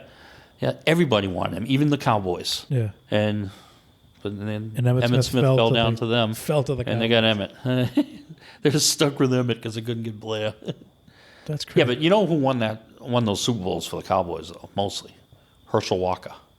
That's right. Those trades, That's man. right. All trade. those picks. Exactly, because they ended up getting all those people. Yeah. That trade was one of the worst. Well, it depends on how you look at it, but one of the most amazing trades in the history of trades. They tried to recreate that with Ricky Williams, didn't they? The Saints? Yeah, they gave up their whole pick for the whole draft pick. Yeah. Yeah, the whole draft for Ricky Williams. Right, and that didn't seem to work out. Ricky Williams was good. But, He was good. All Ricky's thinking about was touchdowns. Remember those commercials? Mm-hmm. All Ricky's thinking about was touchdowns. It's fantastic. Overall, he quietly had a good career. Yeah, he did. I have a quick Dallas Cowboys betting story with Mr. Emmett Smith. I convinced my mother to bet with me $100 on a parlay or tease, I should say, a tease.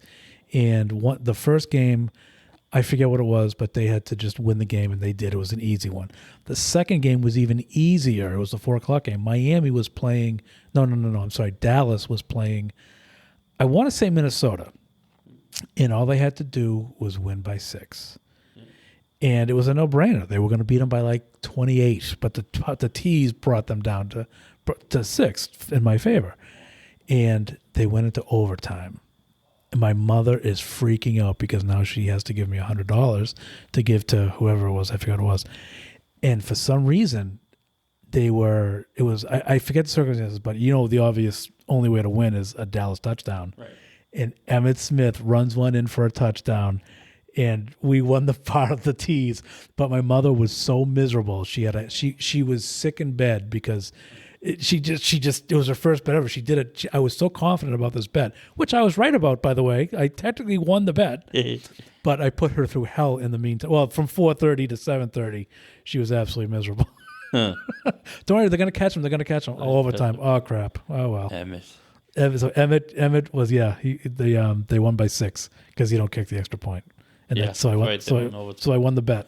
Oh, those were some good teams, though. Cowboys are good. They were what great. killed them was free agency. That killed everybody. Yeah, video killed the radio star. Yeah. I mean, come on.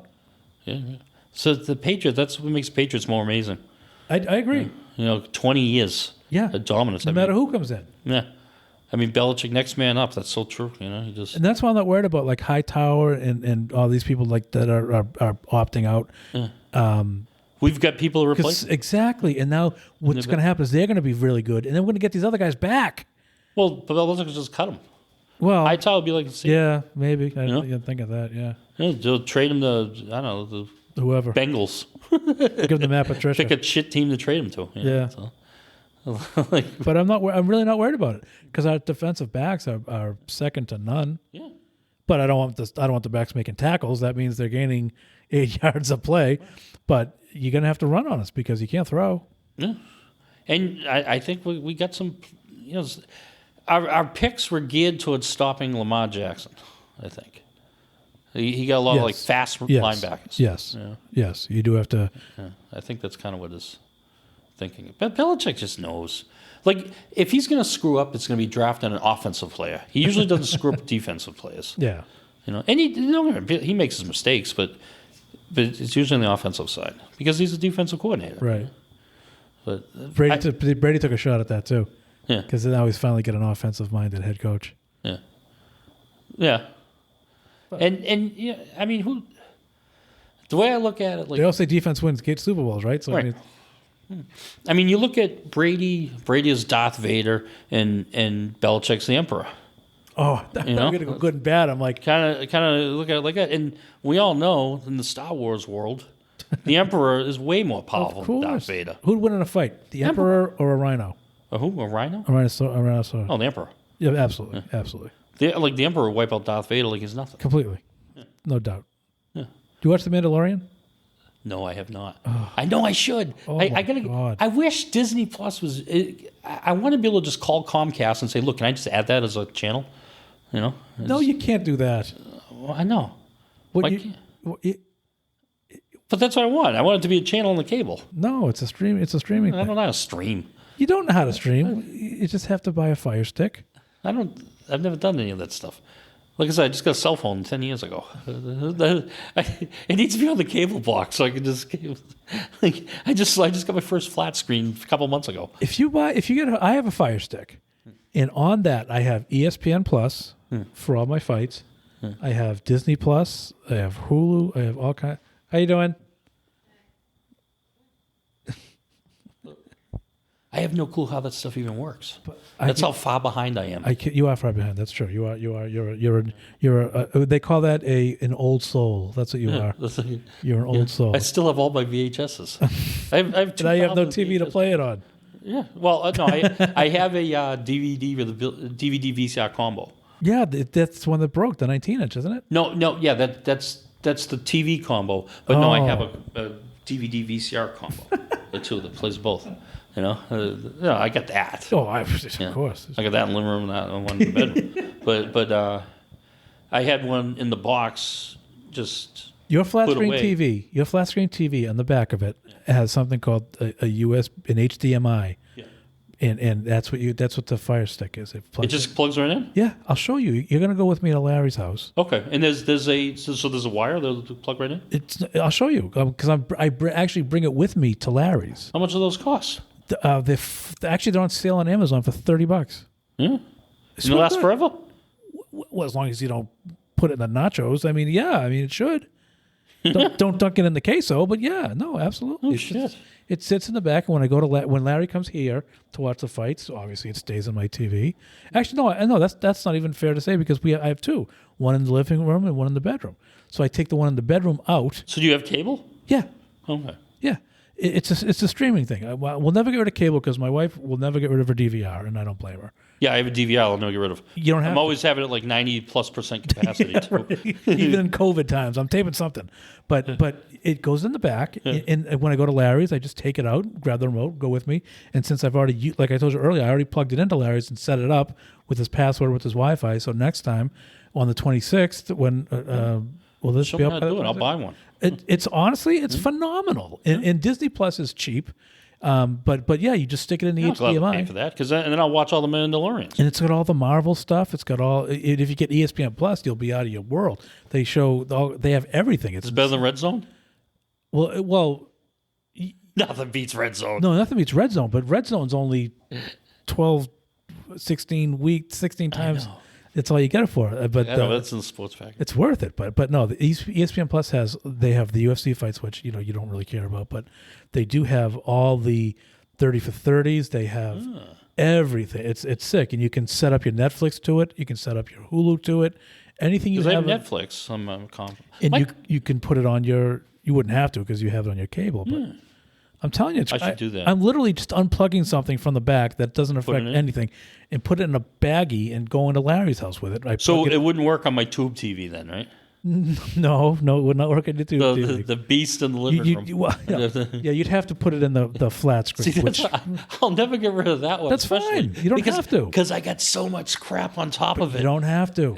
I should say I'll send you a picture of all the shit I have on top of my. You should. Well, you should put the flat screen above that. Stick it to the wall. You can hang it on the wall. I have the bedroom ones on a stand, and the one in the living room was on the wall. And that's why I don't like to take it out of the living room one, because it's a pain in the Plus, ass. the tube TV is good for playing like my Sega Genesis. See, but I still have a Sega Genesis in the living room. that went above me. That went over my head. But you should see it on a flat screen TV. What kind of do you have? Do you have is it 1080? What's a 1080? Oh, I'm asking you. I forgot you have stuck in 1983. I still have my old must be. Nintendo It from the must be. 80s, too. That's awesome. In fact, this is what I ordered. I've been ordering a whole bunch of stuff online. Lately, I finally been doing that. I had delivered, it might be there tonight when I get home, 3 old NES tapes. Roger Clemens MVP Baseball. Oh, boy. I played that. Pro Wrestling. Of course. And Rad Racer. What? For some reason, I looked Rad at Racer? Rad Racer. Yeah. Wow. Yeah. And then I grabbed the game. I still have the GameCube. No, you don't. Yeah, I do have that. I bought that for my son years ago for Christmas, but And never gave it to him. I'm keeping it. no, I gave it him, but it's at my house. He never give it took it back. home because he had another one up at That's his the house. move. That's the move. Right. You'll keep it here. Yeah. Well, he had one up at his house. So plus he's 23 now. I don't think. Well, How but old, are you 23? no. I'm a little older. I had him as a teen, but I got this. It's called Arcade Treasures, and it has 3 of the games that I'm dying to get on it. Rampage, Gauntlet, and Paperboy. Paperboy. All on the GameCube. I love And I have 4 Rampage. controllers, so I can have people up to play Gauntlet. That's phenomenal. I used to play Rampage at the Stoneham Theater. Me too. I used to love that game. Yeah, I love that. I used to love Paperboy too. Do you ever see the movie Rampage? Yeah. With Dwayne Johnson, Yeah, who kind The of looks Rock. like The Rock? Yeah, he looks like him. Yeah. God, you think they were twins? Hey, Gauntlet. I used to play that at Brothers in Stoneham. Oh, yeah, that's right. Play 4 people. I was always the elf. Wasn't that one of the first movie? Oh, I'm thinking of Dragon's Lair. That was the one that was first. Yeah. Dragon's Lair and Haunted House, right? Wasn't that one? I don't know. I used to love old arcades. Just go in the arcade. Just play. Super Sprint. Yeah. Oh, that's also on it. The Arcade Treasures. Is it? But yeah, so I ordered all 4 of those games for. It was total $50. Well, yeah. It wasn't bad. No, it's not. I used to love Rad Racer too. But for some reason I don't have it, so I must have lost it somewhere. So you're gonna put it on your tube TV, or you're gonna put it on your flat? Oh, my tube TV. Yeah, because I had my old Nintendo system. But I found with the old Nintendo system, you play it's erratic. Like sometimes it'll just freeze. Oh. Because it's an old system. So I got to get this thing called a Retron, and you can play old Nintendo games, Super Nintendo, and like Sega Genesis and stuff like that. So a Retron, I don't know, I can get it for like $80 or something. Nice. So then I'll just get that and play all my old Nintendo games. Then $30 for an Amazon Fire Stick's not going to really I know, I should hurt do you at that, all. huh? Yeah. Especially all this money you're saving not going to wrestling. Yeah, not going to wrestling shows. That's realistically, that's only 2 wrestling shows. Pays for the Amazon Fire Stick. Uh-huh. I think. So I got to do that then. Amazon Fire Stick. Well, wait till the 26th. I can show me how to do it. Yeah, and I'll show you some stuff. Show me how easy it is, and then I'll just buy one. And what's available to you. I don't want you to get it just for because of my recommendation. Oh, I would get it for like one thing. I don't care. Fair enough. Like You'd love it, honestly. years It's ago, awesome. I got. I'll tell you how I am. Years ago, I got DirecTV in addition to Comcast, just so I could get Boomerang. Wait, Boomerang. Boomerang's a branch of the Cartoon Network. It has like all the old Tom and Jerry's and all that. Oh, no kidding. Yeah. Well, I haven't ever. Although I remember buying the satellite dish, putting it on top of for a brief time when I got divorced, I moved back to my parents' house for a little bit. So there's a big satellite dish on their roof. Okay. They're like, I always offered to pay rent, and they're like, no. And I'm like, well, how about So you just let me boost the take over the cable. cable bill, Exactly. right? And then you can and have they go, whatever all you right. want. So they go, all right, yeah, take over the cable bill. So I upgraded, added Yep, a I new was channel. gonna say, next thing and then you know- I got the DirecTV too. Cable guys here just every for the weekend. Boomerang. Yeah. That's awesome. Yeah, and then when I moved out, I didn't take the DirecTV. I kind of forgot about it and stuff. So, but they still have the dish on top of the house. That's awesome. But my cable bill every month is like $310. Yo. I get 3 boxes. I got every movie channel, Yeah. sports package, Netflix, everything you can think of. I bought, and so my cable bill is like $310 every month, and I always send the same amount every month. I send $333.33. Why? I don't know. That's my address, 333. Really? Yeah. Yeah, $333.33. That's I fine. send that every month. That's fantastic. And then if I order a paper, huh? Because you cable bill lessons Yeah, each lessons month? each month. Yeah, I play games with it like that. Yeah. And like last month, a couple weeks ago, I ordered a paper. I ordered the All Elite Wrestling one. So what I'll do this month is I'll send 444.44. There's a whole bunch of 4s. I don't know. That's all. I always do weird stuff like that. That's a good time. Yeah. Like there's like my car payment. My car payment is $306. Yeah. I send 444.44. Pay it early. Pay it early. Yeah. Next month it's 203. 333. Yeah. Like my electric bill because my apartment, you go down like 6 stairs, so it's I don't even need AC. So like that's my cool. my electric bill is like $40 every month. Wow. So I send 55. So the bank probably thinks I'm nuts. They do. Yeah, because they're like, what the hell? What's he doing? Why is Whoa. he sending for his credit card bill $111.11? Or sometimes I'll do $123.45. Listen to this one. This Oh is, yeah, this is louder. it's late. Yeah, This guy's got a horn. the later they get, the louder they get. Yeah, because I know it's late. They're gonna be waking It's people up. so true. Choo, choo. Sometimes, another great impression by Damon. Sometimes late at night, they'll sit on the horn like that, but longer, the whole way by. You should see. First thing I do when I hear the train coming is I get on Facebook and I go to Life in Abington because inevitably, this goddamn train, like it's the funniest thing in the world. They're so predictable. Like you moved near the train tracks. It's going to happen. You know what I mean? You don't go live near the airport and expect not to hear planes. You just don't. It's that simple. It's nuts. But yeah, this happens all this. I forget when the last train is, but it's at least 11. 2 a.m., 3. No, maybe. Yeah, you must be used to it. Oh, I hardly you hear sleep it. through it? Yeah. I do sleep through it. I don't hear it. I hear it here, obviously, because I'm awake. I don't even hear it anymore. I just hear it here because it's literally, you maybe you don't know this, but if you could see through that wall, Yeah. it's maybe 20 feet away, the tracks. Oh, wow. Yeah, it's close. It's like my cousin Vinny. You have a What cousin has Vinny? been this remarkably loud whistle? Yeah, that's exactly what it's like. It's funny. But yeah, I hardly noticed it again, this guy. Yeah, that's just to wake everybody up. It's just a piss. Yeah, guys, a rough day. It's Friday Wake night. up! Wake up, suckers. Wake up, you schmucks! Your weekends, dicks. Yeah, They exactly. celebrated the week. But seriously, there's been times when they literally have sat on the horn the whole way by, and people lose their mind. They really do. people yelled, though. They Shut up! right to Facebook. It's so funny because they go to Facebook thinking that's going to solve it. I'm going to bitch on Facebook. Oh, yeah, that'll help. That's what they do. It's so funny. You think they'll know if you bitch on Facebook? That's the point. It's so funny because you could just put your head back down and go to sleep. If It's like, who are you going to tag? tagging everybody. I'm tagging everybody. I'm tagging you. I'm tagging everyone. Everyone's knowing about this. And if I was the one running the train and I saw they were bitching about it, I'd be louder. Well, yeah. I'd be laughing. And I'd have it. I made Facebook. Yeah, you'd have another horn built in. You get tug on them both the whole way through. Oh yeah, like my Trump posts. I love when people go off the deep end.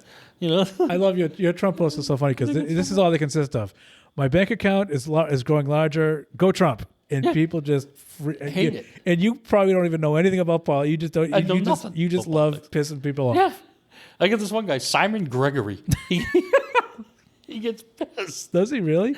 Oh, he's the guy who correct everybody. Like the whole thing with Trump. When I made fun of Obama sending the pallet full of billions of dollars to Iran or whatever, and said Trump hit him with a missile. And he's like, we owed that money to Iran. I'm like, are you kidding me? After the hostage situation, we owe them nothing.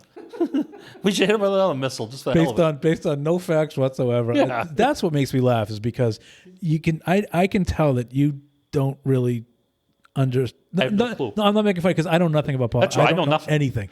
I just laugh at the fact that you're doing this knowing it's pissing people off. It's the best part. That's it. I don't know anything else about it. I just think it's funny. Oh God, yeah. Like it's funny. Like my mother and my stepmother, obviously they hate each other. Well, sure. But they're both like, what the hell is with you and Trump? That's the one thing they agree on. That's it. You bonded them again. That's good. Yeah. That's funny. Yeah, Trump. Especially, like I sent my stepmother a picture of me with Trump. I got this Trump sweatshirt. He's holding up 2 middle fingers. It says one for Pelosi, one for Schiff. So is this fairly new sweatshirt? Yeah, it's a new sweatshirt. Are you a Trump fan? Well, Or do you know? Are you just pissing I people like off? him. I think he's funny. Oh yeah. Do you? I used to watch Apprentice. I never watched that. I did. I I did like him watch because he hosted WrestleMania 4, WrestleMania 5. Oh, that's right. He was in WrestleMania 23. He shaved Vince McMahon's head. The only thing that he hasn't done yet that I want to see him do, I want to see him host SummerSlam in the White House backyard. That would be awesome, wouldn't it? Right in the backyard, right in the back lawn. Only have a few military people there, or whatever, That's as all. a crowd. That's all. And you just have the White House hosting a wrestling event. That'd be awesome. Big enough lawn, right? I mean, you can do that.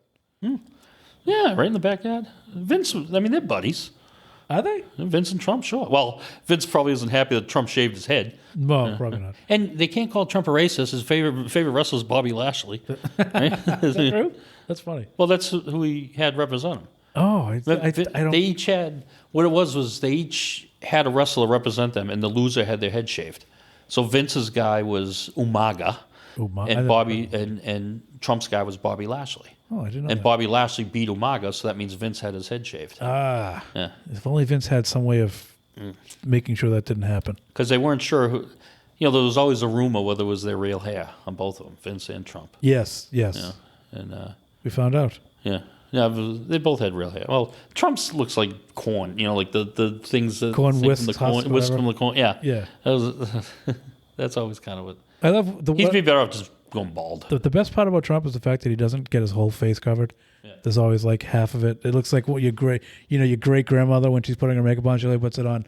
Yeah, 80% of her face, not the whole thing. Yeah, why does he do the orange? I don't know. I It's- don't know. Why do you have to look like that? Yeah, lighter orange. You're an Oompa Loompa, and Yeah. you're not even a good one because the Oompa Loompa is Yeah. orange throughout. Yeah, because he's got white eyes around it.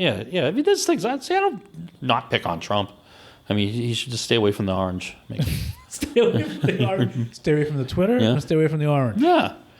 It's like Alex Rodriguez when he had the purple lipstick. What was that all about? What? When he What was played? this? Don't you remember he played for the Yankees? He had purple His lips lipstick? always purple. He had a little shiny purple. I didn't know He that. had like purple lip gloss. He always wore. A-Rod, see, I can't be mad at A-Rod because he signed with the Sox. I know. We had him. They turned it. The players turned it down. They vetoed it. No. A-Rod was going to take a pay cut to play with us. Yep.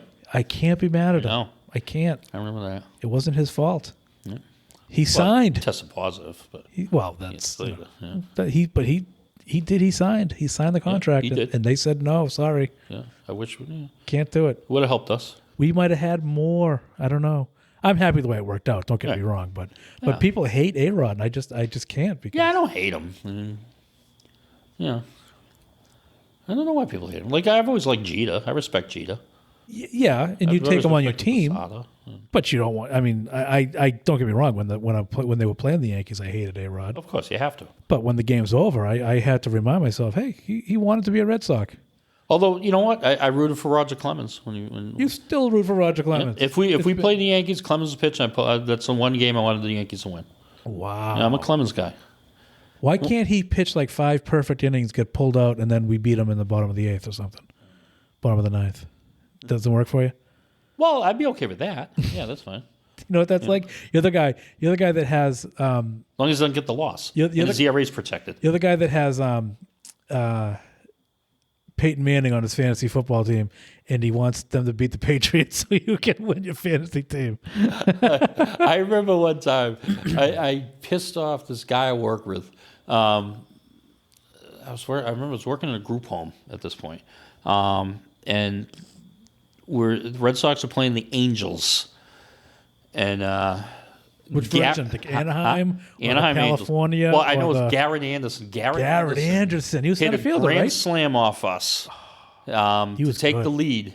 And first thing I said was, "All right, hey, Garrett Anderson's my outfielder, my fantasy baseball team." My friend went ballistic. See? Like, See? I'm friends with him. He was also my coworker.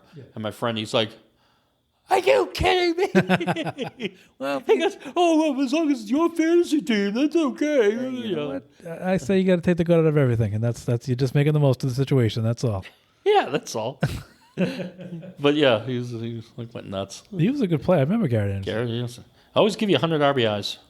I had him for a long time. He's steady. He was very steady. He was an All-Star, wasn't he? Huh? He made the All-Star team, right? Also.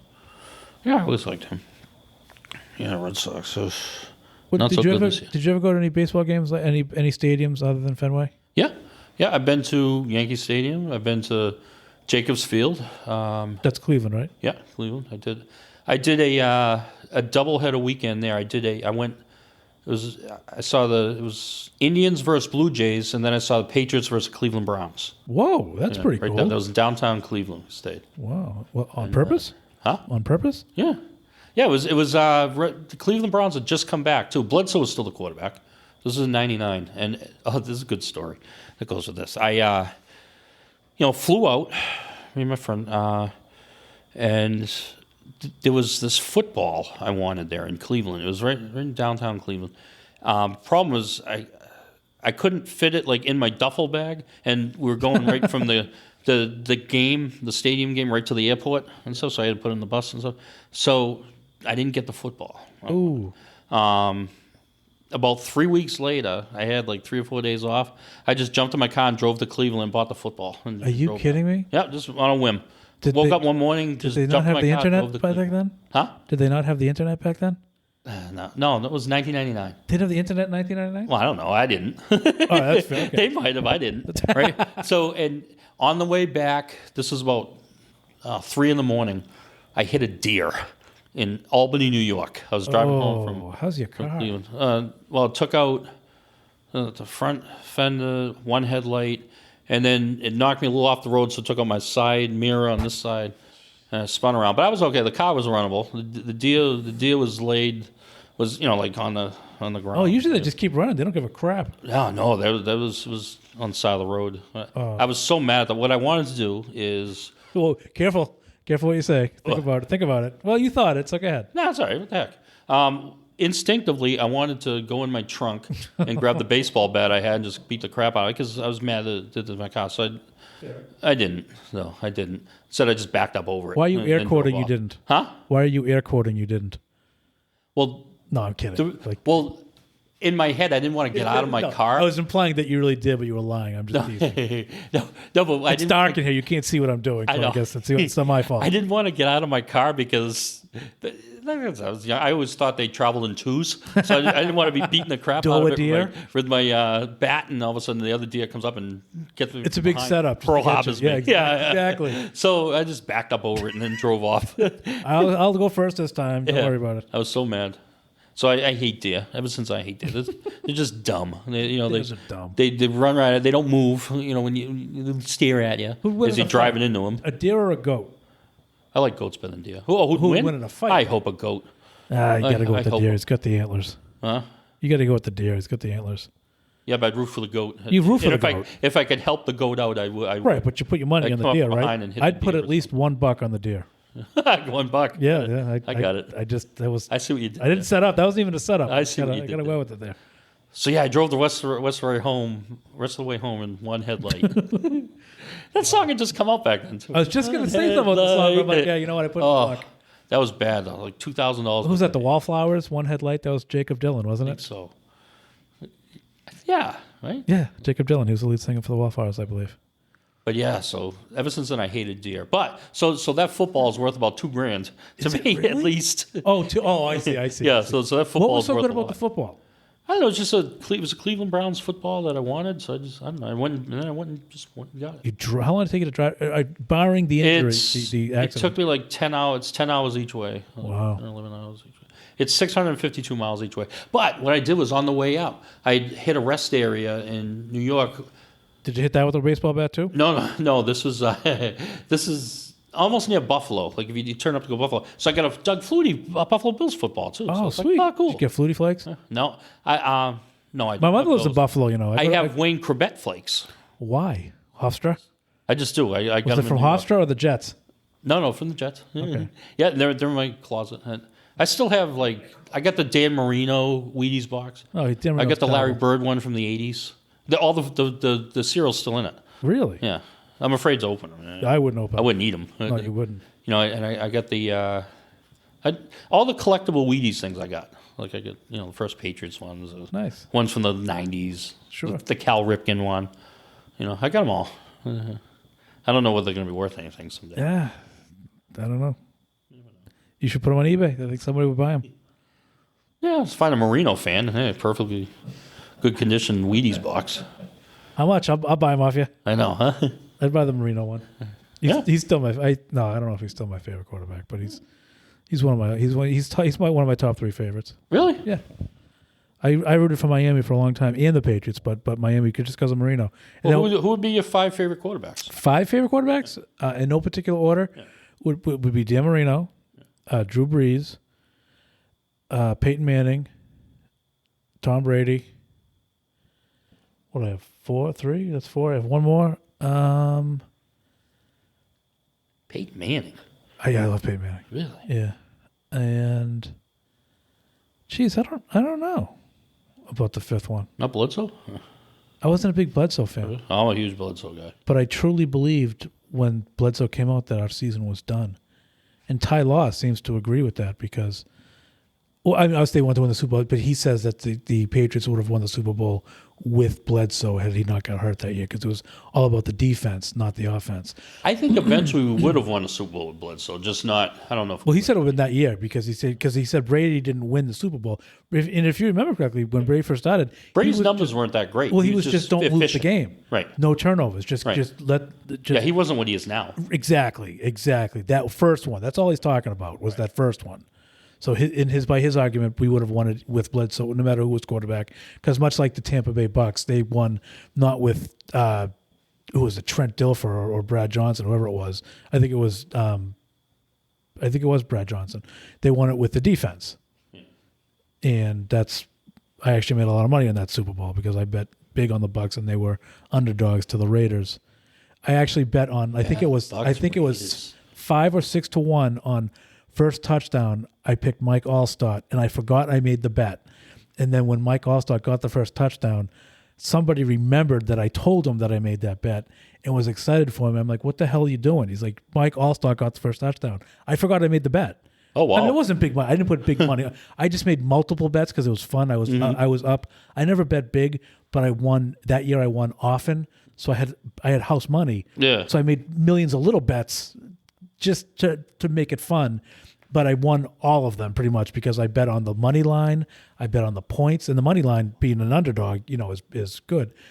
Again, 5 to 1 or 6 to 1 odds on Allstott getting the first touchdown, which he did, and I forget what other bets I made, but I did. I ended up winning pretty big that year, based on little bets. If I had bet big money, I'd be a millionaire because I won an awful lot of bets that year. It's never happened to me before. But they were all like $5, $10 bets, 20 tops. If you bet more, yeah. Tops. So I was never going to win big, but I was never going to lose big. Right. My goal was to just play the whole year and have fun with it. Yeah. And, so I really thought Tampa was going to win. And they did. Yeah, I wasn't big about Warren Sapp getting the Super Bowl. Who are your 5? I can only come up with 4 right now. Oh, 5. Obviously, Brady, Aikman, Bledsoe. I've always liked Bledsoe. I'd say Bradshaw. That's 4, right? And then there's Roethlisberger is one of my favorite. I've always liked Big Ben. Yeah? Yeah. And I like Phillip Rivers still. Phillip Rivers. Now, are we talking fantasy-wise? Because these are guys that put up fantasy numbers. No. Phillip Rivers again. Real wise. Phillip Rivers won me over. That first year he's in the league, first or second year. I don't know what it was, but he beat the Colts, beat Peyton Manning and the Colts, and he tore his ACL in that game. And then he played he had a quick fix surgery to play against us, and he would have had to go back under the knife the next day to play in the Super Bowl had he beaten us. Remember that? Phil Rivers played with a torn ACL against us. I do not remember that. And in the meantime, you had LaDainian Tomlinson. Like, I hate when they call him LT. Yeah. He's not LT. Lawrence Taylor. Obviously, right? And LaDainian Tomlinson was on the bench with a sore pinky. I'll never forget that. I thought he was riding the bike because it was one game. He's famous for that. I do have a 5th quarterback, by the way. Cameron Newton. Oh, yeah, Cam Newton now, yeah. Now Cam Newton is my number 5 all-time favorite quarterback. Yeah, I got to root for him, yeah. Cam Newton had one of the best quotes. It just came out today. I heard it today. Talking about the season coming up. Again, folks, I know we're probably 2 to 3 weeks in by the time you're listening to this, but this is before week 1. Cameron Newton says, they asked, are you nervous about, starting with the game? He goes, listen, I don't get butterflies. I give them. Nice. That's a great quote. Nice. That's a Brady quote, actually. That's something Brady. Not a Brady. Brady would say that. Brady quotes this: "I'm not nervous because I've got these new sunglasses that I'll be marketing as soon as I retire, and I've done all the research." And that's a Brady thing with this Brady TV12 tells people hat. he's the storm. He's not the storm. He's shilling everything. That was a serious thing about the sunglasses. Did you know that? No. That's what he's going to do when he retires. He's already got a deal. He's got these glasses. They're all blue screen for the computer, so you can. It's all kinds of wellness. This is wellness for your eyes. I'm telling you, this is his new thing. That's what he's going to be doing. No, he said, what did he say? If anybody on his team kneels, he's quitting. Aaron Rodgers. Holy crap, I forgot Aaron Rodgers. Oh, yeah. Damn it, I forgot Aaron Rodgers. What did he say about quitting? Brady said if anybody on his team kneels, he's quitting. Did you hear about that? I did not. No. Suppose he said that. That can't So if I was the backup quarterback, I'd kneel immediately. That's right. I'd kneel immediately. I'd be kneeling all day long. Yeah. That's funny. I can't believe it. Aaron Rodgers, I've always thought looked a little like CM Punk. I can see that with the eyebrows. they Sure, look sure, sure. CM Punk fought for the UFC. Yeah, he didn't do so good. Well, I don't know if it's calling fighting, but And just like former baseball player Freddie Garcia, he always looked like The Rock. Remember Freddie Garcia? I do. Him and The Rock, they look alike. That's a good point. That's valid. That's valid. But I'm sorry. I didn't mean to. I was so excited about Cameron Newton that as Jermaine Wiggins says, Cam Newton. Newton. There's a T in his name. Pronounce it. Cam Newton. Is it? Oh yeah, Newton. Cam Newton. Newton. Why do people say that? It's everything. He's named after a cookie and boss. Yeah, right. The fig. But no, but they don't pronounce the T. Newton. I can't think of another word like that, but it's one of those things that fascinates me with the way people pronounce things. Yeah, if you listen to EEI, Jermaine Wiggins calls him Cam Newton. I haven't listened to them in years. Well, now it's Greg Hill. It's from AAF. They took a DJ and put him on Sports Talk. So get rid of Dennis and Callahan? John Dennis has been gone for a long time. Then Minahan. They just became politic TV. All they did was that's talk what politics. they did. Once They stopped talking Dennis, sports. They never talked sports, and they didn't care. And people would be like, talk sports. They'd be like, shut up, it's our show. It's like, well, you're a sports show. Right. I mean, you can't blame the listeners for wanting to hear sports. I liked that they were Republican, but enough's enough. You know? I just if I want to hear politics, which I don't, I'd listen put to on a a politics political channel. Right. Yeah. If I listen to EEI, I want to hear at least say the Boston Red Sox or something. Yeah, like I don't want to listen to them talk about politics. Yeah, it's crap. But then they got rid of those guys and they brought in Greg Hill, and now they're not as sportsy as Dennis and Callahan was, but they also talk about other things. But now, have you ever heard of the Hodge twins? No. They're kind of on Facebook. They're black conservatives. they're Are they political? Yeah. Oh, that's why I don't. Seriously, I really don't. They're know. funny though. Oh my god! Like I said, that's where I got this shirt from. Are we gonna say I what bought it the off shirt says? them. Yeah. Huh? Are we gonna say what the shirt says? Yeah. What the heck? It says we call it the Chinese virus because it comes from China. Right. That's what it is. That's what the shirt says. It's just a shirt, everybody. Just a shirt. So what you got the Hodge twins? You like? What do they? Do they make you funny. laugh? Do they? Huh? So you listen to? See, I didn't think you knew much about politics. I don't. Oh, but I just listen to what some people say. And all right, are they good? Really? Like, what do you like about these guys? They just kind of. Where can I hear them? First of all, not that I'm going to listen. I share their posts on my page. Oh, okay. All the time. Just scroll down, see it. You know, they'll talk about like the looting and the rioting and stuff, and like they're like, well, let me guess. Do you think that was conservatives or liberals that did all that? Take a wild guess.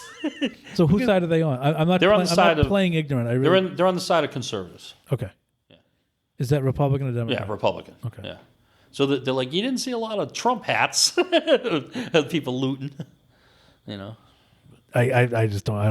I don't understand the looting. Right I don't get now. it. Like, I don't. Just because I want to laugh, but I don't get it. Killing somebody doesn't entitle me to a 70-inch screen TV. That's true. Because well, You you'd probably take the 32-inch boob tube anyway. I would. I'd want the Yeah, the JVC. 36-inch JVC. It's huge. I love the fact that you were like, "Oh, I've just TV broke. I'm gonna get a flat screen TV. I'll go 32 inches. I know it fits. 42 inches. Oh, 42. That's right. That's not bad. Actually, I think that's what I have in my bedroom too. A 42. 40, 42, something like that. Yeah.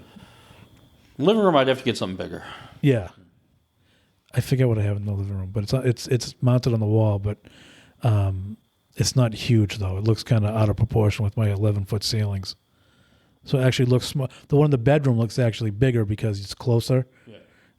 But the one in the living room is bigger, but it's. The problem is you can't put stuff on top of it. Like. Yeah, but why? Yeah, but if it's on the wall, you have everything underneath it. It's a bureau. There's, in the living room there's a. Like I want to line up all my hockey pucks along the top. Let's sign hockey pucks.